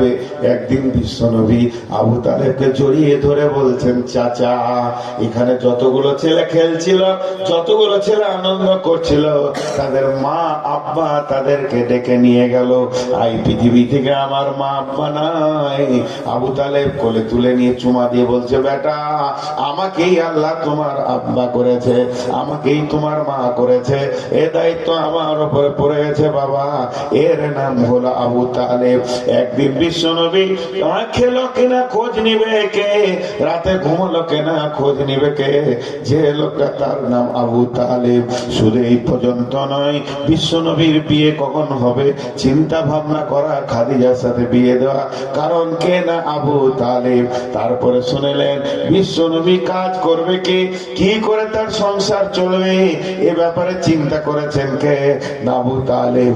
আল্লাহ তাবারক ওয়া তাআলা বলছেন দেখ আমি তোর এমন একটা চাচা দিলাম, তোর জিন্দেগিতে সে আপন জনের কাজ করলো। কেউ বলছে সাহাব সাহাবীরা ওই উহুদের যুদ্ধে বিশ্বনবী দাঁড়িয়ে আছেন, এমন সময় কাফের বেঈমানেরা তীরকে রেডি করেছেন রাসূলকে দুনিয়া থেকে সরিয়ে দিব। হযরতে তালহা দেখতে পেয়েছেন আল্লাহ নবীকে লক্ষ্য করে কাফেররা তীর রেডি করে ফেলেছেন। তালহা যেখানে ছিল দৌড়ে এসে বিশ্ব নবীর সামনে দাঁড়িয়ে গেলেন। বিশ্ব নবীকে উহুদের পাহাড়ের প্রান্তদেশে লুকিয়ে দিয়ে তালহা সামনে দাঁড়িয়ে গেলেন। একটা নয় দুটা নয় 180টা। আবার এই যে সালাফি সাহেব গেলেন, উনি আমাকে একদিন বলেছিলেন নূর মোহাম্মদ 180টা নয়, হযরত আবু তালহা হযরতে তালহা 280টা তীর খেয়েছিলেন নিজের দেহে। বিশ্ব নবীকে পেছনে রেখে দিয়ে সমস্ত তীরগুলো দুবাহুতে বুকে নিয়েছে, নবীজির গায়ে একটা লাগতে দেয়নি। আল্লাহ এই জায়গাটা বলছে ও নবী মুহাম্মদ তোর জানকে বাঁচাতে গিয়ে আমার সাহাবী এতগুলো যে তীর খেলো, ওর মিজাজটা যেই রকম যে আমি মুহাম্মদকে বাঁচাবো তবু নিজে তীর খাবো, এটা কে বানিয়েছে বল? এটা আমি আল্লাহ বানিয়েছি। এটা আমি যদি না বানাতাম তুই ভাবিস না যে তোর কারণে তোর ক্যাপাসিটিতে সাহাবীগুলো তোর কাছে ছিল, এগুলো আমার দান। শুধু তাই নয়, তো খন্দকের যুদ্ধে বিশ্ব নবী তাবুতে এক পাশে আছেন, এমন সময় হযরতে সাদ রাদিয়াল্লাহু তাআলা আনহু এক গাদা তলোয়ার নিয়ে এলেন। তলোয়ারকে যেই ঝনক করে নামিয়েছেন, আল্লাহ নবী আঁধারে বলছেন কে সাদ নাকি? সাদ বললেন ইয়া রাসূলুল্লাহ আমি সাদ এসেছি সারা রাত্রি আপনাকে পাহারা দিব। আমার সাদের মতো লাখো প্রাণ থেকে একটা নবী মুহাম্মদের প্রাণের মূল্য অনেক বেশি, আমি সারা রাত পাহারা দিব। শুধু তাই নয়, জিহাদের ময়দানে তুমি যখন উঠতে পারছিলে না, পাথরের উপরে মহড়া দিতে পারছিলে না, হযরতে তালহা তোমার পায়ের নিচে শুয়ে গিয়ে বলেছিলেন ইয়া রাসূলুল্লাহ আমার বুকে পা দিয়ে আপনি উঠে যান। এই যে মিজাজ গুলো আমি বানিয়েছি, আবু বকরের মিজাজ, উমরের মিজাজ, এক কথা যত সাহাবী তোমাকে জানের থেকে ভালোবেসেছে, এই মিজাজটাকে তৈরি করেছে, তাদের মনটাকে তৈরি করেছে নবী হে, এর পেছনে আমি আল্লাহর কি কোনো মেহনত নাই। ওয়াজাদাকা দাল্লান ফাহাদা ওয়াজাদা আইলান ফাগানা আলাম ইয়াজিদকা ইয়াতীমা ফাআওয়া। তোমাকে যে ঠিকানাগুলো আমি দিয়েছি, থাকার জায়গাগুলো দিয়েছি, যারা তোমার পেছনে এসে মেহনত করে তোমার জান বাঁচিয়ে বাজি রেখে দুনিয়া করেছে, সেই সাহাবীগুলোকে তুমি কি ভুলে গেছো নাকি? তাইলে এখন আমি বললাম তোমাকে অতি সত্তর একটা জিনিস দিব, খুশি হয়ে যাবে, এত কেন তোমার কৌতূহল তৈরি হলো? একটা হলো আবু তালেব, একটা হলো সাহাবী। আবার কেউ বলছে না, আল্লাহর দেওয়া উপহার হলো বিবিরা। যতগুলো নবীর বিবি ছিল সব বিবিগুলো আল্লাহর তরফ থেকে দেওয়া, একটা গুণান্বিত। তাহলে একটা বিবি এমন ছিলেন যে জীবনে সতীনের মুখ দেখেনি, সেই বিবিটার নাম হলো আম্মা জান খাদিজা। রাসূলের যৌবনকালের সাথী, রাসূলের সব থেকে একনিষ্ঠ সাথী একটাই বিবি ছিলেন। আল্লাহ নবী মওত পর্যন্ত ভুলতে পারেননি, তিনি পৃথিবী থেকে চলে গেছেন। আম্মা জান আয়েশা একদিন বর্ণনা করছেন, বিশ্ববাসী রে, আমরা নবীজির মুখ থেকে খাদিজার নাম এত বেশি শুনতাম, ওকে সতীন হিসেবে কোনোদিন দেখিনি। কারণ খাদিজা যতদিন বেঁচে ছিলেন বিশ্ব নবী দ্বিতীয় কোনো বিয়ে করেননি। ওই খাদিজা আল্লাহ রসুলের কাছে এত প্রাণ প্রিয়া বিবি ছিল যে যে আমার এত বর্ণনা করতেন, খাদিজা আমার এমন, খাদিজা আমার এরকম, খাদিজা আমার এই করেছে, খাদিজা আমার ওই করেছে, খাদিজাকে আল্লাহ সালাম দিয়েছেন, খাদিজাকে জিবরাইল সালাম দিয়েছেন। আমি ঘরে হিরাতে যখন 6 মাস কেঁদেছিলাম, প্রতিদিন খাদিজা আমার খাবার পৌঁছে দিত। রাস্তাটা কতটা, মরুভূমি পাহাড়ের রাস্তা, চড়াই উতরাই চড়াই উতরাই 8 থেকে 10 কিলোমিটার রাস্তা, তারপরে আবার 2500 ফুট উঁচু। একটা মহিলা, আমাদের মতো পুরুষ উঠতে গিয়ে দম লেগে আছে। আমি 2 বার উঠেছি গাড়ে হিরাতে, দম লেগে গেছে, পিয়াস লেগে গেছে। বন্ধুরা আমার, সেই জায়গায় খাদিজা নরমালি খাবার পৌঁছাতেন। খাদিজা আমার এই করেছে ওই করেছে। আম্মা জানা এসে বলছেন, আমি নবীজির মুখে এত বেশি খাদিজার কথা শুনতাম, মনে মনে হতো যেন আমাদের ওই সতীনটা এখনো বেঁচে আছে। তাই আমাদের হিংসা লাগতো। একদিন আমি বলে দিলাম, ইয়া রাসূলুল্লাহ, আমার মতো একটা যুবতী ইয়ং মেয়ে পেয়েও কি আপনি ওই বুড়ি খাদিজাকে ভুলবেন না? রাসূল কাঁদতে লাগলেন, রাসূল কাঁদতে লাগলেন। কাঁদতে কাঁদতে আমাকে বলতে শুরু করলেন, রে আয়েশা, তাহলে খাদিজার ব্যাপারে তোমরা শোনো, তোমাকে এবার বর্ণনা করি। কি বর্ণনা করবেন? বললাম, আবু তালেব একদিন চিন্তা করছে ভাতিজার বিয়ে দিতে হবে, আর একটা কাজ খুঁজে দিতে হবে। ছেলেটাকে এতিম অবস্থায় নিয়ে তিলে তিলে এত বড় হলো, খালি একটা বউ আর একটা কাজ হলি আমি বেঁচে যাব। আর কতদিন ওকে নিয়ে বুড়া হাড়ে মানুষ করব? কাজ খুঁজছে। একজন এসে বললেন, আবু তালিব, তোমার ভাতিজাকে কাজ দিবে, একটা কাজ পাওয়া যাবে। কোথা গো?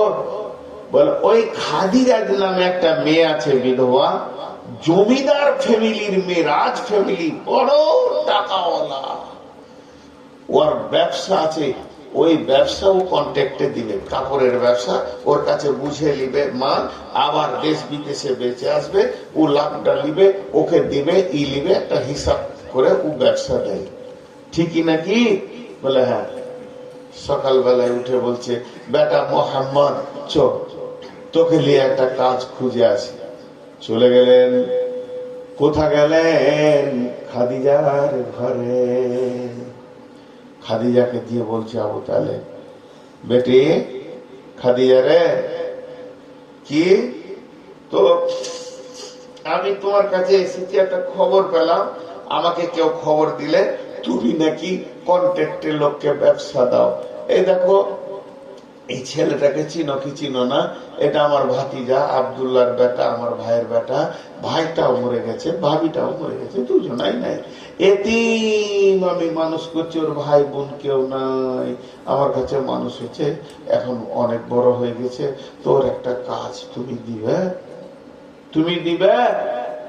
যদি দাও তো ছেলেটা দুটি রুজি রুটির ব্যবস্থা হয়ে যেত। তো খাদিজার এবার ফিলিংসটা দেখেন। খাদিজা কথা বলছেন আবু তালেবের সঙ্গে, কিন্তু দৃষ্টি আছে মুহাম্মদ সাল্লাল্লাহু আলাইহি ওয়াসাল্লামের দিকে। আর রাসূলুল্লাহ সাল্লাল্লাহু আলাইহি ওয়াসাল্লাম তখন ঘাড় নিচু করে বসে আছে। ছোট থেকে আদো বলা ছিল, চকবক চকবক চারিদিকে তাকাবে এরকম ছিল না, মহিলার দিকে তাকাবে এরকম ছিল না, মাথা নামু করে আছে। চাচা কথা বলছে, ও আমরা মাথা নামু করে বসে আছে। সেদিকে তো পর্দা ছিল না। খাদিজা তৌরাতের হাফিজা ছিলেন, আগের কিতাব তৌরাত ইনজিলের হাফিজা ছিলেন, গোটাটা মুখস্থ ছিল। শুধু তাই ছিল না, খাদিজা ব্রেনিয়ান ছিলেন, কতটা ও তফসির পর্যন্ত জানতো। ওখান থেকে শুনেছে, ও নিজে পড়েছে, একটা মোহাম্মদ নামে নবী আসবে, তার চেহারাটা এরকম হবে, চুলগুলো কুঁচকানো কুঁচকানো হবে, নাকের আঘালটা হালকা টানা হবে, চেহারা উজ্জ্বল বর্ণ হবে, চাপা ভুরু হবে, চেহারাটা দেখতে বড় সুন্দর হবে। খাদিজা রসুলের চাচার সঙ্গে কথা বলছে, আর ব্রেনে তৌরাতের সঙ্গে ইনজিলের সঙ্গে রসুলকে মিলিয়ে মিলিয়ে দেখছে, মনে হচ্ছে যেন এটাই নবী হবে। কথাটা ক্লিয়ার হলো না, ওর মনটা খালি বললে হতে পারে, খুব ক্লিয়ার নয়।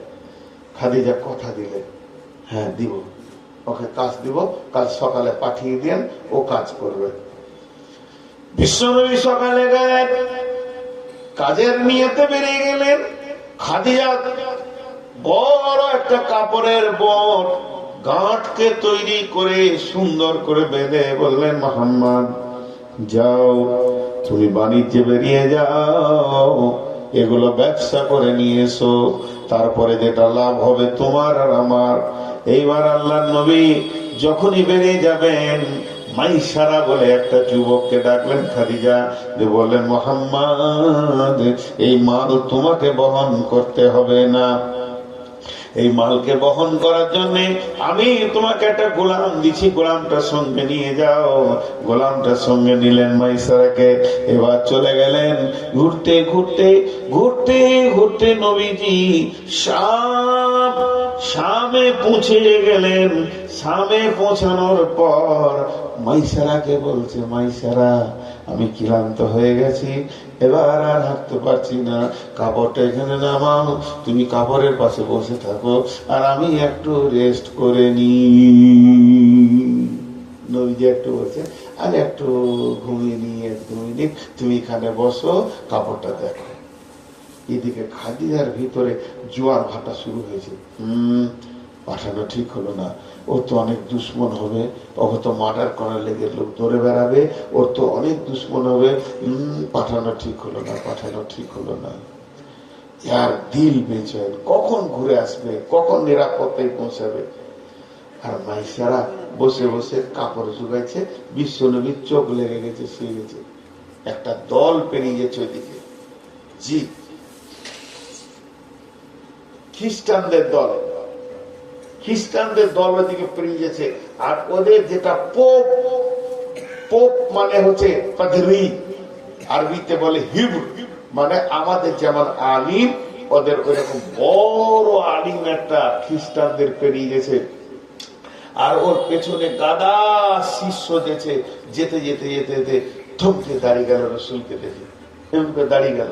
ওর যাওয়াটা যেন হঠাৎ ব্রেক হয়ে গেল। যেই ব্রেক হয়ে গেল, যে ওই পোপ জিজ্ঞেস করছে, তোর নাম কি রে, তোর নাম কি? ওই যুবকটাকে, আমার নাম মাইসারা। ও এটাকে, ওর নাম কি? বলে ওর নাম হচ্ছে মুহাম্মদ সাল্লাল্লাহু আলাইহি ওয়াসাল্লাম। ও তোরা কোথা থেকে এসেছিস? মক্কা থেকে। এই মালকা, মাল খাদিজা, ও মহিলা সবাইকে ব্যবসা দেয় লাভের ভাগাভাগিতে। তো ওই মোহাম্মদ সাল্লাল্লাহু আলাইহি সাল্লাম ওর ম্যানেজার, ওর ব্যবসা, ওর ভাগাভাগিতে ব্যবসা করতে এসেছি, আমি এসেছি মাল বহন করার লেগে। পোপ বলছে, ঘুমাতে দিস না, ওকে উঠিয়ে এনে আর শাম সিরিয়াতে থাকিস না, সোজা মক্কা ফিরে চলে যা। আমি যেটা বুঝছি, আমার জ্ঞান দিয়ে এটাই শেষ নবী হবে। ওর চেহারা বলছে এটা আখিরি পয়গাম্বার হবে। আর যদি জানতে পেরে যায় এখানকার দুশ্মনেরা ওকে মেরে দেবে রে, তুই সোজা নিয়ে চলে যা মক্কা। বিশ্বনবী উঠলেন, চলো দেশে ফিরবো। ফিরে যখন আসছে, খাদিজার কাছে গিয়ে উঠলো, মালগুলো ভাগাভাগি করে দিল। যেটা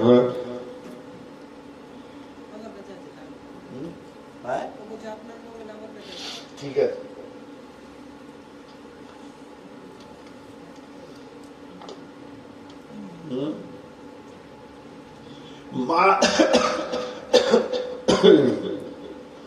মাল বুঝিয়ে দিয়ে যেটুকু লাভ হলো, নবীজি এটা লাভ পেলেন ভাগে। ওই অংশটা হাতে করে নিয়ে গিয়ে চাচাকে বলছে, চাচা এটা আমি ইনকাম করেছি, চাচা এটা আমার ইনকাম, আমার মেহনতের ফল।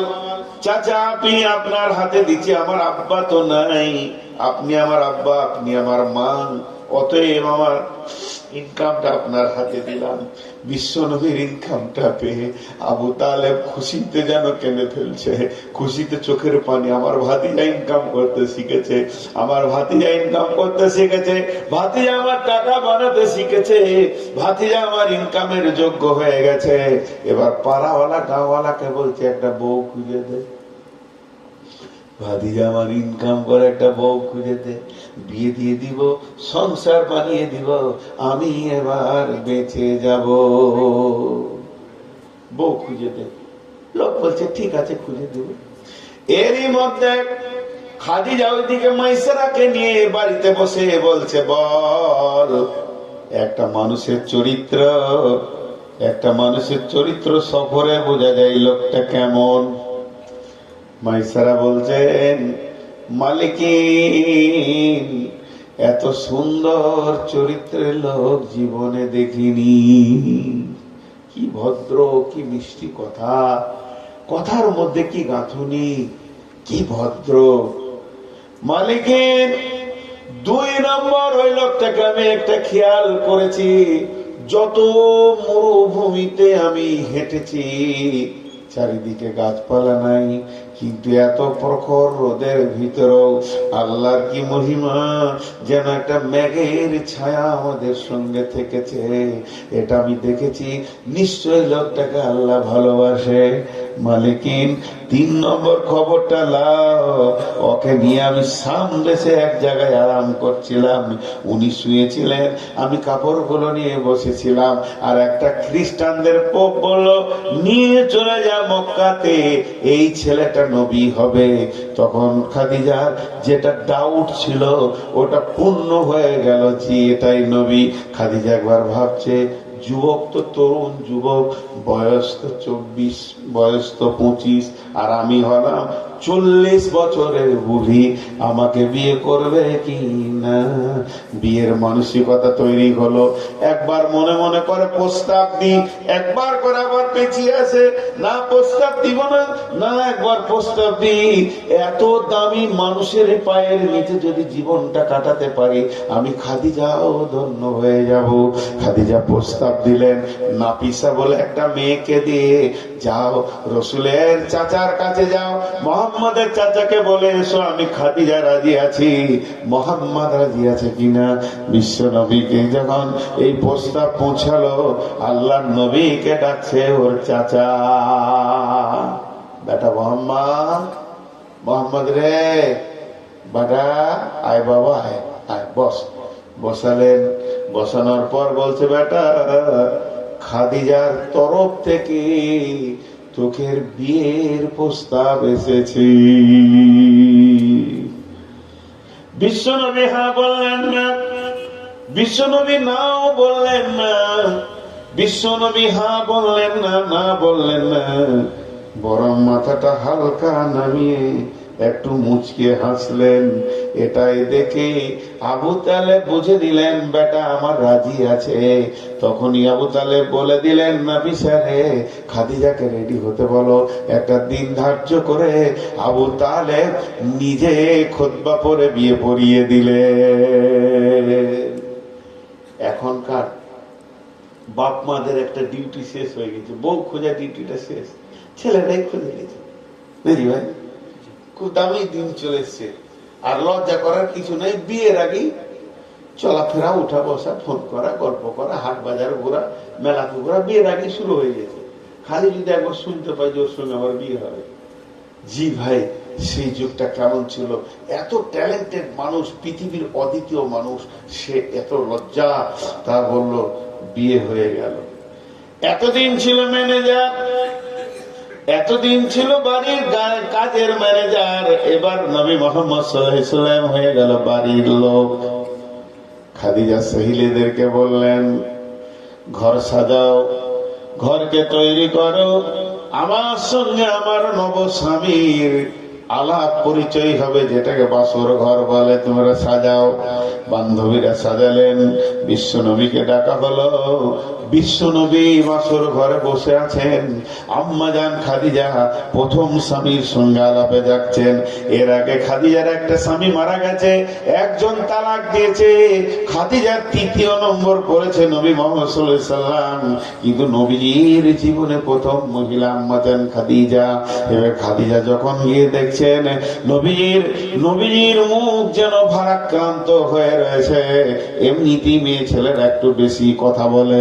খাদিজা মুখ খুলে দিলেন, ইয়া মুহাম্মদ, তুমি আমার অধীনস্থে কাজ করেছো, আমার কাছে ব্যবসা করেছো, আমার ব্যবসা থেকে তুমি কিছু করেছো বা দিন দুনিয়া করছো, এর জন্য আমার প্রস্তাবকে প্রত্যাখ্যান করতে পারোনি। আমায় যে প্রস্তাব পাঠিয়েছি বিয়ের, ওটাকে না বলতে পারোনি। মনে হয় যেন তুমি আমার মতো বুড়িটাকে অন্তর থেকে মেনে নিতে পারোনি। যদি মেনে নিতে, আজকে তোমার মুখ কেন এত ভারাক্রান্ত? আল্লাহ নবী বলছেন, না না খাদিজা, তুমি যেটা ধারণা করছো ওটা নয়, ওটা ছেড়ে দাও।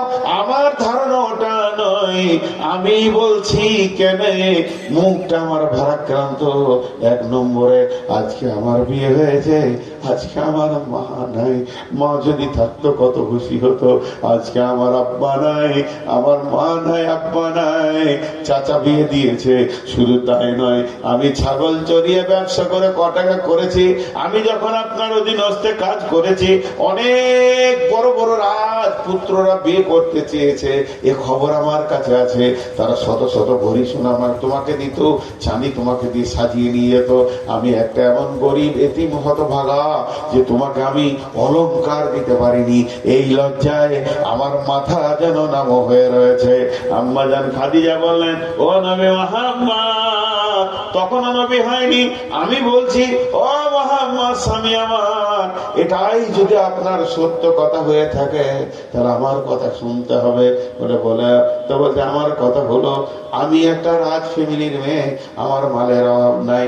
তবে আমি এখনই দাঁড়িয়ে দাঁড়িয়ে প্রস্তাব দিচ্ছি, আমার সমস্ত উট দুম্বা, আমার যত ঘোড়া ছাগল বকরি আছে, শুধু তাই নয়, সোনা দানা যা আছে, স্থাবর অস্থাবর যত জমি জায়গা আছে, সমস্তকে এক্ষুনি আমি আপনাকে দান করে দিলাম। শুধু মাল তো দূরের কথা, জমি জায়গা টাকা পয়সা তো দূরের কথা, ইভেন আমার বডিটাও দান করে দিলাম। আপনি বলবেন তবেই আমার হাত ধরবে, আপনি বললে আমার পা চলবে, নচেত আমার পা চলবে না। আপনি বললে আমার চোখ দেখবে, নচেত দেখবে না। আপনার হুকুমের ভিতরে আমার বডি চলবে। ও মুহাম্মদ, এবার আমি কাঙালি, আপনি ধনী, একটা বার বলেন, এবার আপনি হাসি মুখে গ্রহণ করে নেন গরিবটাকে। আম্মা জান খাদিজার কথাটা কত চমক কথা, গরিবটাকে কবুল করে নেন।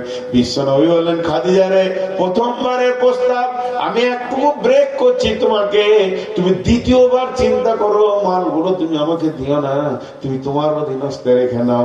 যদি আমাকে দাও, তাহলে আমার একটা অভ্যাস আছে, তোমাকে বলে দিই, মাল থাকলে আমি দান করে দিই। এতিম কাঁদবে, বিধবা কাঁদবে, রাস্তাঘাটে ফকির কাঁদবে, মিসকিন কাঁদবে, এটা আমি সহ্য করতে পারবো না। অভাবীকে আমি চোখে দেখতে পারবো না। ওদের সমস্ত মাল হয়তো দান হয়ে যাবে, তবে তোমার অধীনে থাকলে তুমি নিজের মতো করে রাখবে। আল্লাহ নবীকে বলে দিলেন, খাদিজা, আমি দান করেছি তো করেছি, মন গেলে রেখেলেন, মন গেলে আপনি দান করে দেন। বিশ্ব নবী কাঁদতে কাঁদতে বলেছিলেন, আয়েশা রে, ওর কথা আমি মত পর্যন্ত ভুলবো না। আয়েশা, যখন আমাকে কেউ বিশ্বাস করেনি, জীবনে প্রথম আমাকে খাদিজা বলেছেন মুহাম্মাদুর রাসূলুল্লাহ, আমাকে রাসূল বলে কবুল করে নিয়েছিলেন। আশহাদু আল্লা ইলাহা ইল্লাল্লাহু ওয়া আশহাদু মুহাম্মাদান আবদুহু ওয়া রাসূলুহু, মহিলা প্রথম ইমান এনেছিলেন। যখন আমাকে কেউ 1 টাকা দেয়নি, সেই দিন খাদিজা সর্বস্ব দিয়েছে। আয়েশা রে, আমি কেমন করে খাদিজাকে ভুলি? খাদিজা যেদিন পৃথিবী থেকে বিদায় নেয়, আমি এত নিঃস্ব, আমাকে একটা কাফন কেনার পয়সা ছিল না। আমার চাচার একটা চাদরকে জড়িয়ে দিয়েছি, মাথা ঢাকছি, পা খুলেছে, পা ঢাকছি তো মাথা খুলেছে। এই অবস্থায় ওর পায়ের দিকে দুটা ঘাস দিয়ে ঢেকে দিয়ে দাফন দিয়েছি রে খাদিজাকে, এরই নাম খাদিজা। তাহলে বিশ্ব নবী কেমন ছিলেন? আল্লাহ বলছেন, নবী হ্যাঁ, আলাম ইয়াদিকা ইয়াতীমান ফাআওয়া, এই যে খাদিজাকে তোমাকে দেওয়া হয়েছে, এটাও আমি আল্লাহ দিয়েছি। একটা জিনিস দেবো বলেছি, তা তোমার এত কৌতূহল হয়ে গেছে, খাদিজাকে কে দিলে? এখন একটা ছোট্ট কথা বলবো, ভাই উঠিয়েন না, একবারে 12টা বাজিয়ে ছেড়ে দেবো। আমার 12টা বাজবে, সবারও 12টা বাজবে। হ্যাঁ, চুপ করে না, আমার মাইকে কষ্ট। না, আমার মাইকে কষ্ট হচ্ছে, আর আমার 600 এত ওষুধ নিয়ে ঘুরছি। আর আজকে আমাকে এই রাতেই বাড়ি গিয়ে ওই যে ফর্ম ফিল আপের লাফালাফি চলছে, অনেকদিন যায়নি, এখন বাড়ি যাবো। আজকে আবার রসুনগঞ্জে আসবো জালসা করতে, বাড়ি গিয়ে কত চাপ আছে। তো যে কথাটা আপনাদেরকে বলছি না, অন্য কি কথা বলতে গেলে চলে যাবে।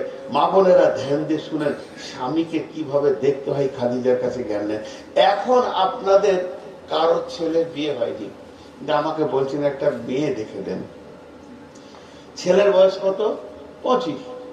ছেলে আমার গ্র্যাজুয়েশন আছে, মাস্টার্স করেছে, ভালো ছেলে, আমার ব্যবসা বাণিজ্য আছে, একটা মেয়ে দেখে দেন।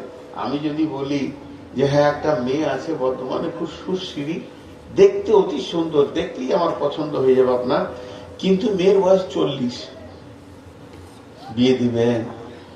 আরে কথা বলে না, বিয়ে দিবেন? বিয়ে দিবেন না তো যুবকরা করবে, এই যুবকের দল করবে 40 বছরে, প্রথম বলবে বুড়ি। এখন আমার কথা, যে বিশ্ব নবীকে আল্লাহ ওই খাদিজাকে চয়েস করলেন কেন?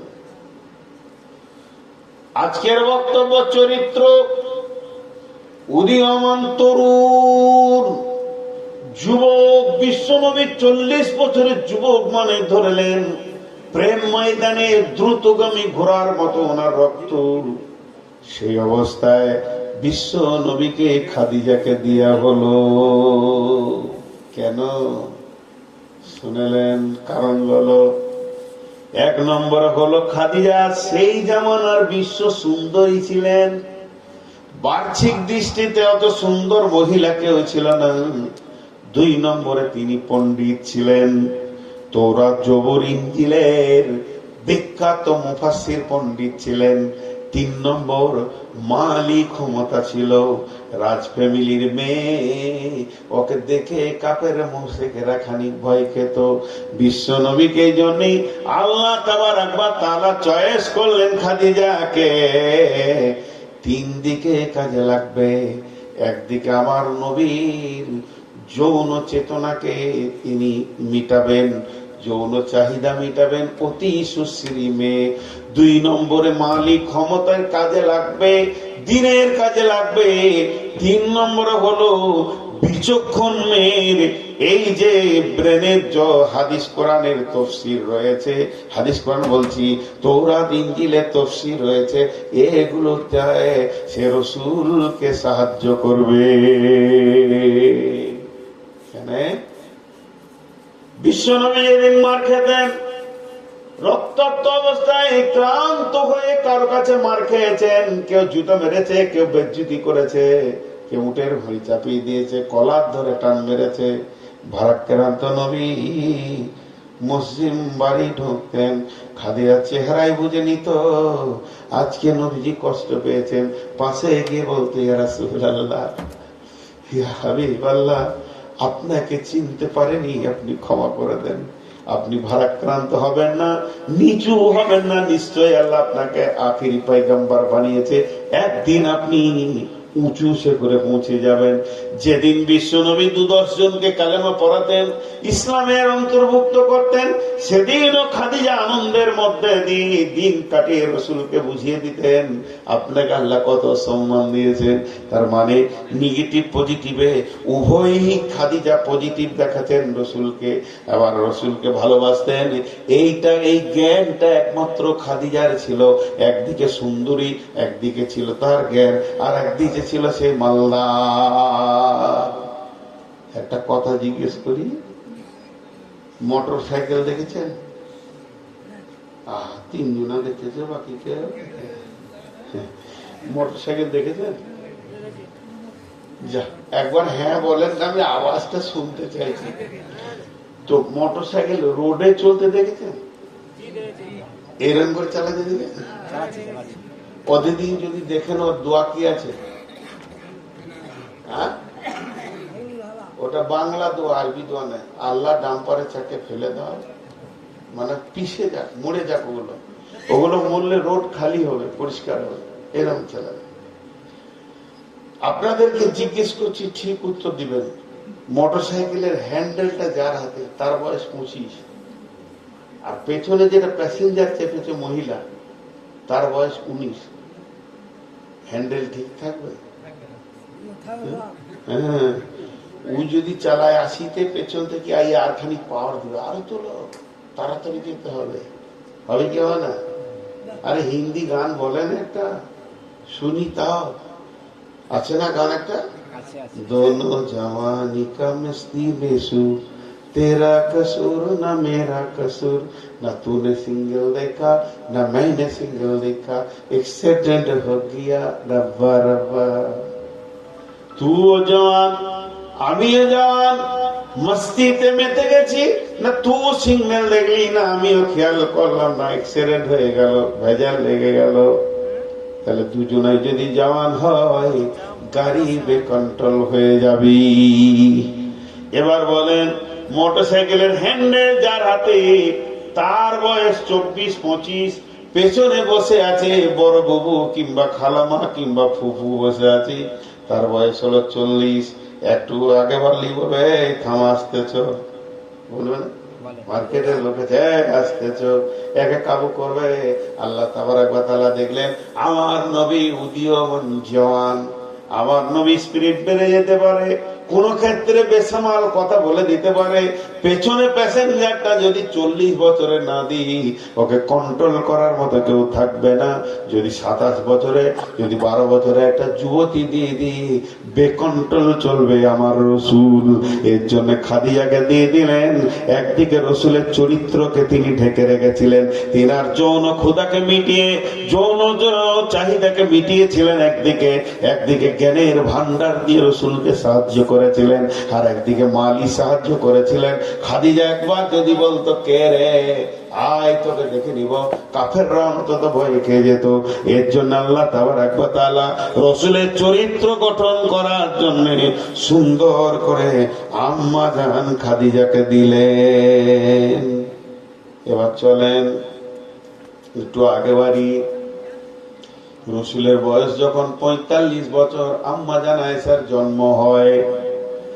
রসুলের বয়স যখন 52 বছর, অর্থাৎ আম্মা জান আয়েশার বয়স যখন 7 বছর, তখন বিবাহ, বৈবাহিক বিবাহে আবদ্ধ হন, বন্ধনে আবদ্ধ হন।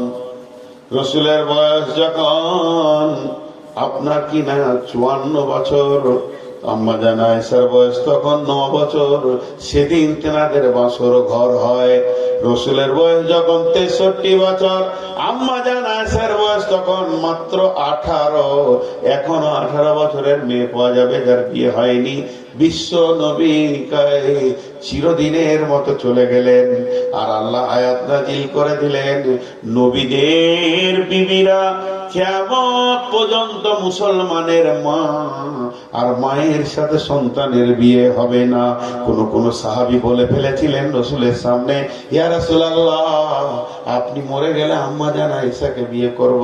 আর তখনই আয়াত নাযিল করে দিয়ে চিরদিনের মতো রসুলের বিবিরা, আমাদের মা আম্মা জান খাদিজা, আম্মা জান আয়েশা, আম্মা জান হাফসা, আম্মা জান সাউদা, আম্মা জান আপনার কিনা এইভাবে এক একটা নবীর বিবিরা আমাদের মা ছিলেন। চিরদিনের জন্য বিয়ে হারাম হয়ে গেল। এবার বিশ্ব নবীর বিবি আয়েশা 18 বছর বয়সে বিধবা হলেন। এবার বলেন, একটা 52 বছর যুবকের সঙ্গে 7 বছরের মহিলাকে আল্লাহ চয়েস করেছেন। আল্লাহ নবী বলছেন, আয়েশা রে, তোমাকে আমি তিনবার স্বপ্নে দেখেছি। জিবরাইল আমার কোলে দিয়েছেন। আমি বললাম, জিবরাইল এটা কি? নবীজি বললেন, জিবরাইল বললেন, ইয়া রাসূলুল্লাহ, এটা আপনার বিবি আয়েশা। আমি মুখটা খুলে দেখলাম তুমি আমার বিবি হবে, এটা আমি স্বপ্নে দেখে নিয়েছি। আম্মা জান আয়েশা, তিনি এমন একজন বিচক্ষণ মেয়ে, 9 বছর বয়সে বাসর ঘরে গেলেন। কিন্তু বাসর ঘরে যেদিন যান, তাহলে রসুল আম্মা জান আয়েশার ব্রেনটা একবার দেখেন কত মেচুরিটি হয়েছে। 2টো পুতুল নিয়ে চলে গেছে। আপনাদের দিকে মেয়েরা আগেকার যুগে ছিল, এখন কিনতে পাওয়া যায়, কাপড়কে, পুরাতন কাপড়কে পুতুল বানাতো, মানে না খেলা করতো, মাটির বানাতো। এখন পুতুল কিনে পাওয়া যাচ্ছে, ডল কিনে নিয়েছে, ছেলেরা খেলছে। তো ওই পুতুল কিনতো, যে 2টো পুতুল হাতে করে বাসর ঘরে গেছে। হ্যাঁ, আমাদের আয়েশা একদিন ধুলো বালি নিয়ে খেলছে, বিয়ে পড়ানো হয়ে গেছে তখন 7 বছরে, রাস্তায় ধুলো নিয়ে খেলছে, গোটা গায়ে ধুলো আছে। আবু বকর রাদিয়াল্লাহু তাআলা আনহু দেখে ফেলেছেন যে আল্লাহ রাসূল আসছেন আর আমার বিটি খেলছে, এই নোংরা দেখলে বিবিকে তো খারাপ লাগবে, যদি হোক বিবি। তো আমাদের আয়েশাকে বলছে, মা উঠো, ঘরে যাও, হাত মুখগুলো ধুয়ে নাও, রাসূলুল্লাহ সাল্লাল্লাহু আলাইহি ওয়াসাল্লাম আসছে, তোমার বিয়ে দিয়েছি, ওটা আমার জামাই হলো, তোমার স্বামী হলো, যাও। ছোট তো, 7 বছরের মেয়ে কি বলবে। বাড়িতে গিয়ে মাকে বলছে, মা আমাকে ভালো করে কাপড় চোপড় গুলো সাফ করে আমার মুখ হাত ধুয়ে দাও, আমার স্বামী আসছে। আব্বা বললো, সাজিয়ে দিল। আল্লাহ রসুলের কাছে ডাইরেক্ট গিয়ে আসসালামু আলাইকুম। তা আল্লাহ রসুল বলছে, তো তুমি খুব খেলতে ভালোবাসো না, তোমাকে সব সময় দেখি তুমি খেলা করো, অত কোনো কাজ নেই, তুমি খেলা করো। বলছি, হুজুর আমি শুধু খেলতে পারি না, দৌড়তে পারি, দৌড়তে পারি। আল্লাহ রসুলের হাত ধরে ধরেছিলেন, আল্লাহ রসুলের টান মারলেন, আসেন আমি দৌড়বো। আল্লাহ রসুল আমাদের আয়েশাকে খুশি করার জন্য দৌড়লেন। হাজি ভাই, ছোট ছেলের পা, তাও রসুলের সঙ্গে পারবে না, যেহেতু বড় বড় বিজ্ঞানীরা বলছেন, যারা গবেষণা করেছেন ইসলামী চিন্তাবিদ, যে আল্লাহ রসুলের শরীরে 360টা সৈন্যের ক্ষমতা ছিল। কটা সৈন্য? 360টা। কাউকে একবার থাপ্পড় মারলে 14 মানে চক ঘুরিয়ে দিত, সেই নবী। তা আল্লাহ রসুল আমাদের আয়েশাকে খুশি করার জন্য একটু ঢিলা দিলেন, আর আমাদের আয়েশা এগিয়ে গেল। তো টানা দিয়ে যে কথা বলেছিল, বিশ্ব নবী হেরে গেল, আমার সঙ্গে পারলে না, আমার সঙ্গে দৌড়ে পারলে না, যেমন ছোট ছেলেরা বলে, রসুল সব শুনলেন। একদিন বিশ্ব নবী সফর থেকে ফিরছিলেন, জিহাদের সফর ছিল, চাঁদনি রাত, সমস্ত সাহাবীরা রয়েছেন, আম্মাজান আয়েশাও রয়েছেন রসুলের সঙ্গে।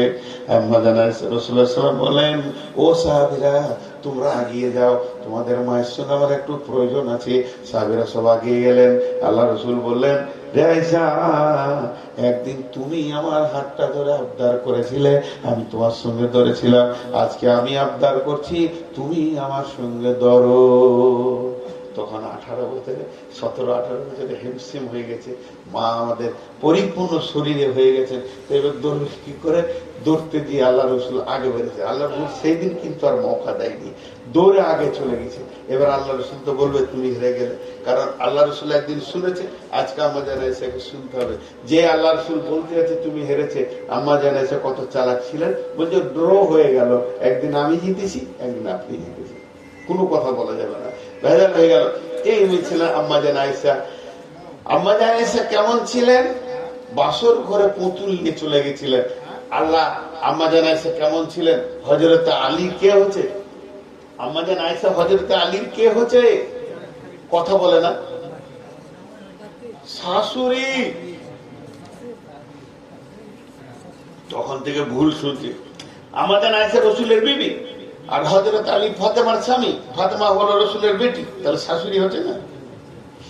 হযরত আলী বলছেন, কোন একটা ঘটনাকে কেন্দ্র করে, লম্বা ঘটনা, সেদিকে আমি যাচ্ছি না, শুধু এতটুকু বলছি। আল্লাহ নবী হযরত আলীকে বলছেন, আলী রে, তোমার শাশুড়ি সম্পর্কে তুমি কিছু বলো। হযরত আলী হেসে বলছেন, আমার শাশুড়ি অতি ছোট মানুষ, এর থেকে আর কিছু আমি বলবো না, এখনো পরিপূর্ণ জ্ঞান হয়নি। বাড়িতে যদি জামাই আসে, সব থেকে খাওয়ার ব্যবস্থা কে তাড়াতাড়ি করে, বিবি করে না শাশুড়ি করে? ঠিক করে বলেন, শাশুড়ি করে। শাশুড়ি আছে মানে বড় নিয়ামত আছে, দৌড়ে বেড়াচ্ছে। হযরত আলী বলছেন, আমি আপনার ঘর বেড়াতে গেছি, আমার শাশুড়ি মা আয়েশা আমাকে রুটি বানিয়ে খাওয়াবে, এর জন্য তাড়াহুড়ো করে রুটি নিয়ে বসেছে।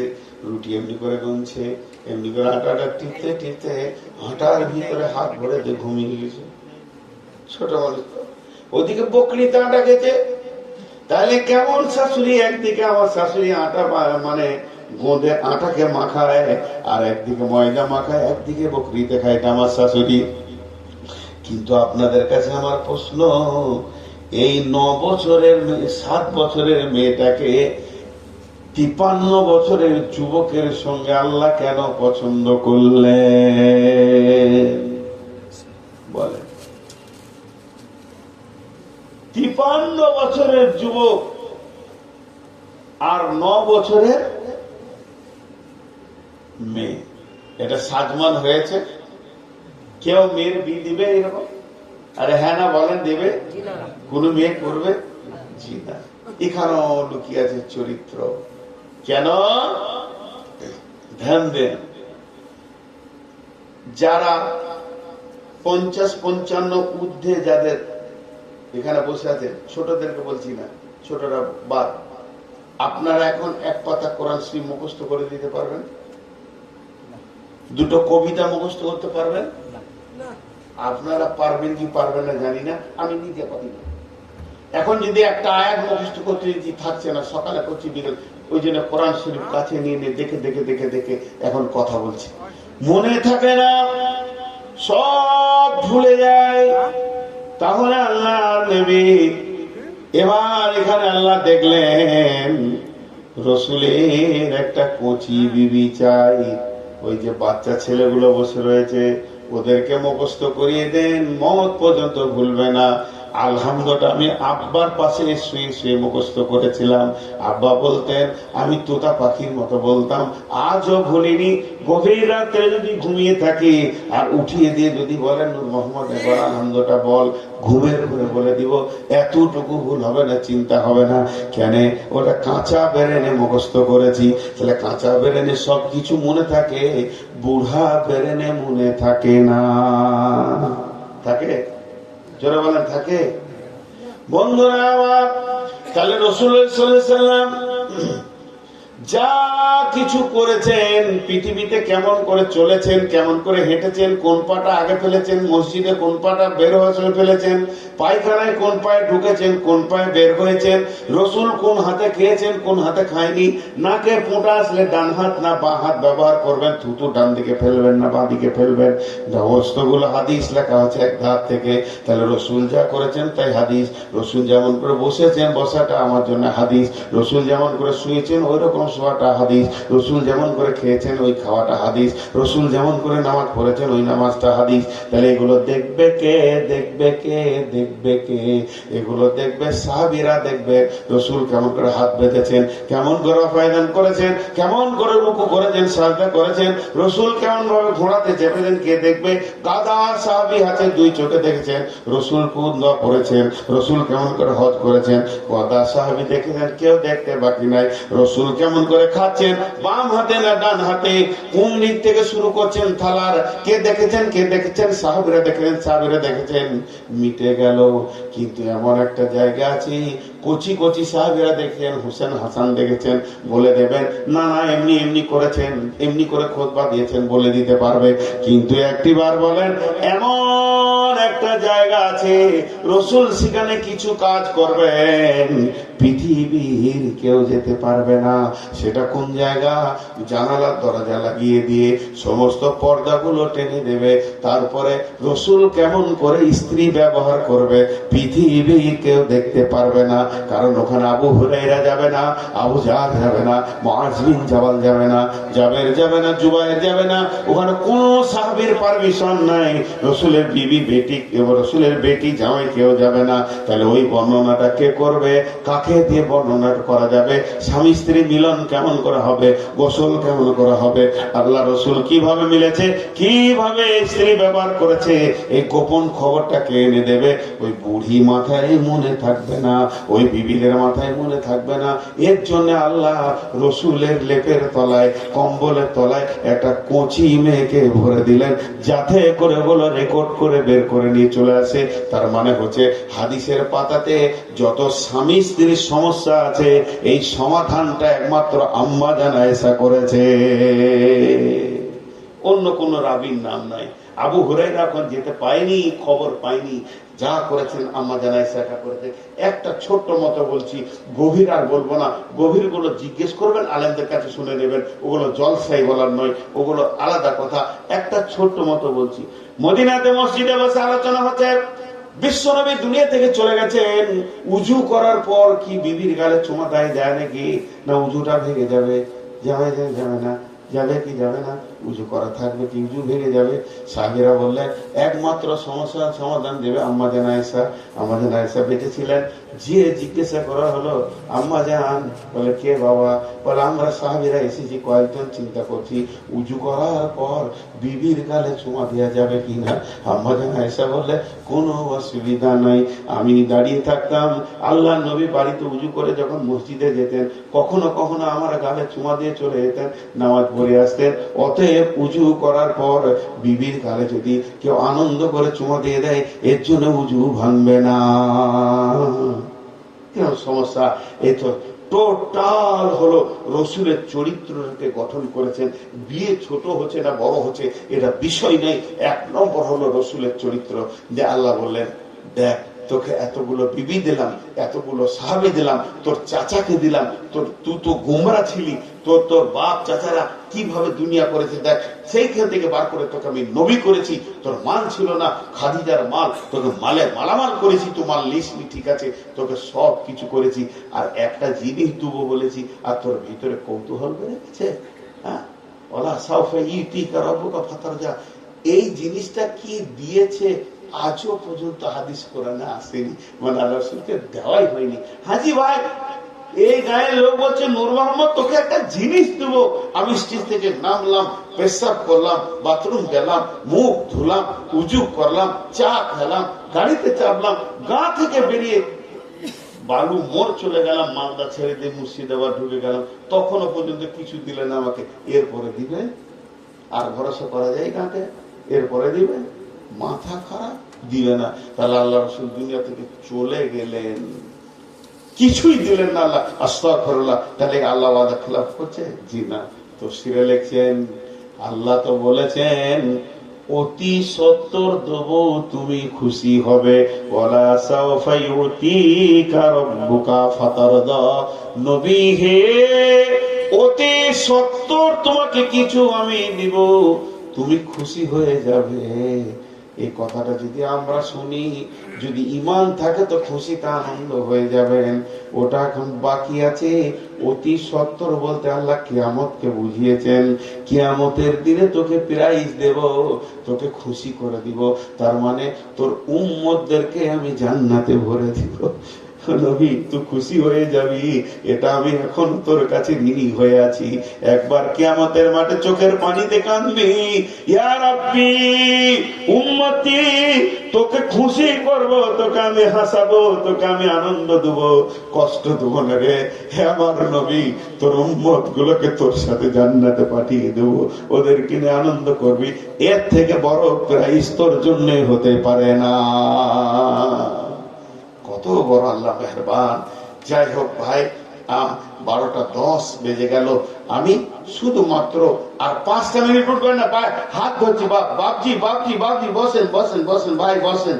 ও বাপজি বসেন গো, বসেন বসেন, আল্লাহর বান্দা আল্লাহর জন্য বসেন, 5টা মিনিট বসেন।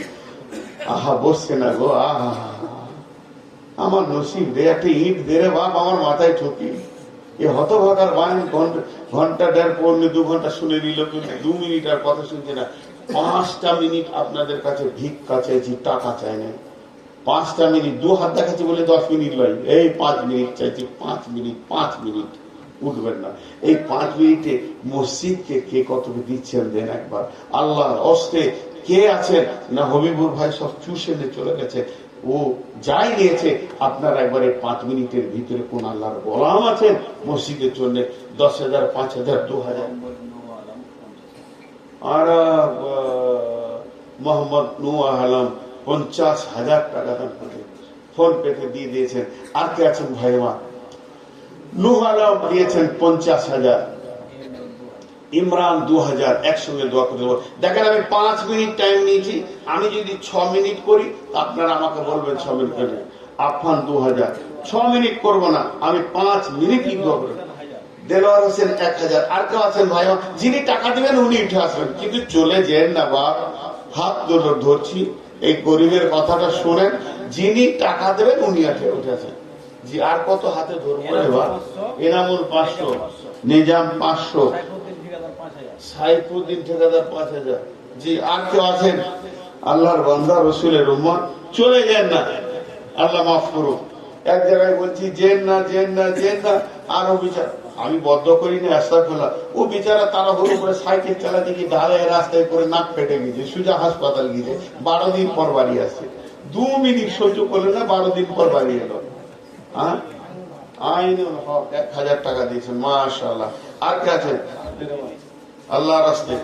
কেউ চলে যান না ভাই, যারা যাচ্ছেন তারা কি আমার এই কথাটা শুনতে পেয়েছেন না যে আমি হাত জোর করে বলছি? আল্লাহ নারাজ হয়ে যাবে। মেহমান নারাজ হলে আল্লাহ নারাজ হবে। হুজুর ভাই হাদিসটা বলে গেলেন যে মেহমানকে ইজ্জত দিতে হয়। টাইম বেশি নিইনি, 5 মিনিট, তার মধ্যে 2 মিনিট চলে গেল, আর মাত্র 3 মিনিট আছে। 3 মিনিট আপনি কি করবেন? কত দূর যাবেন? 500 টাকা।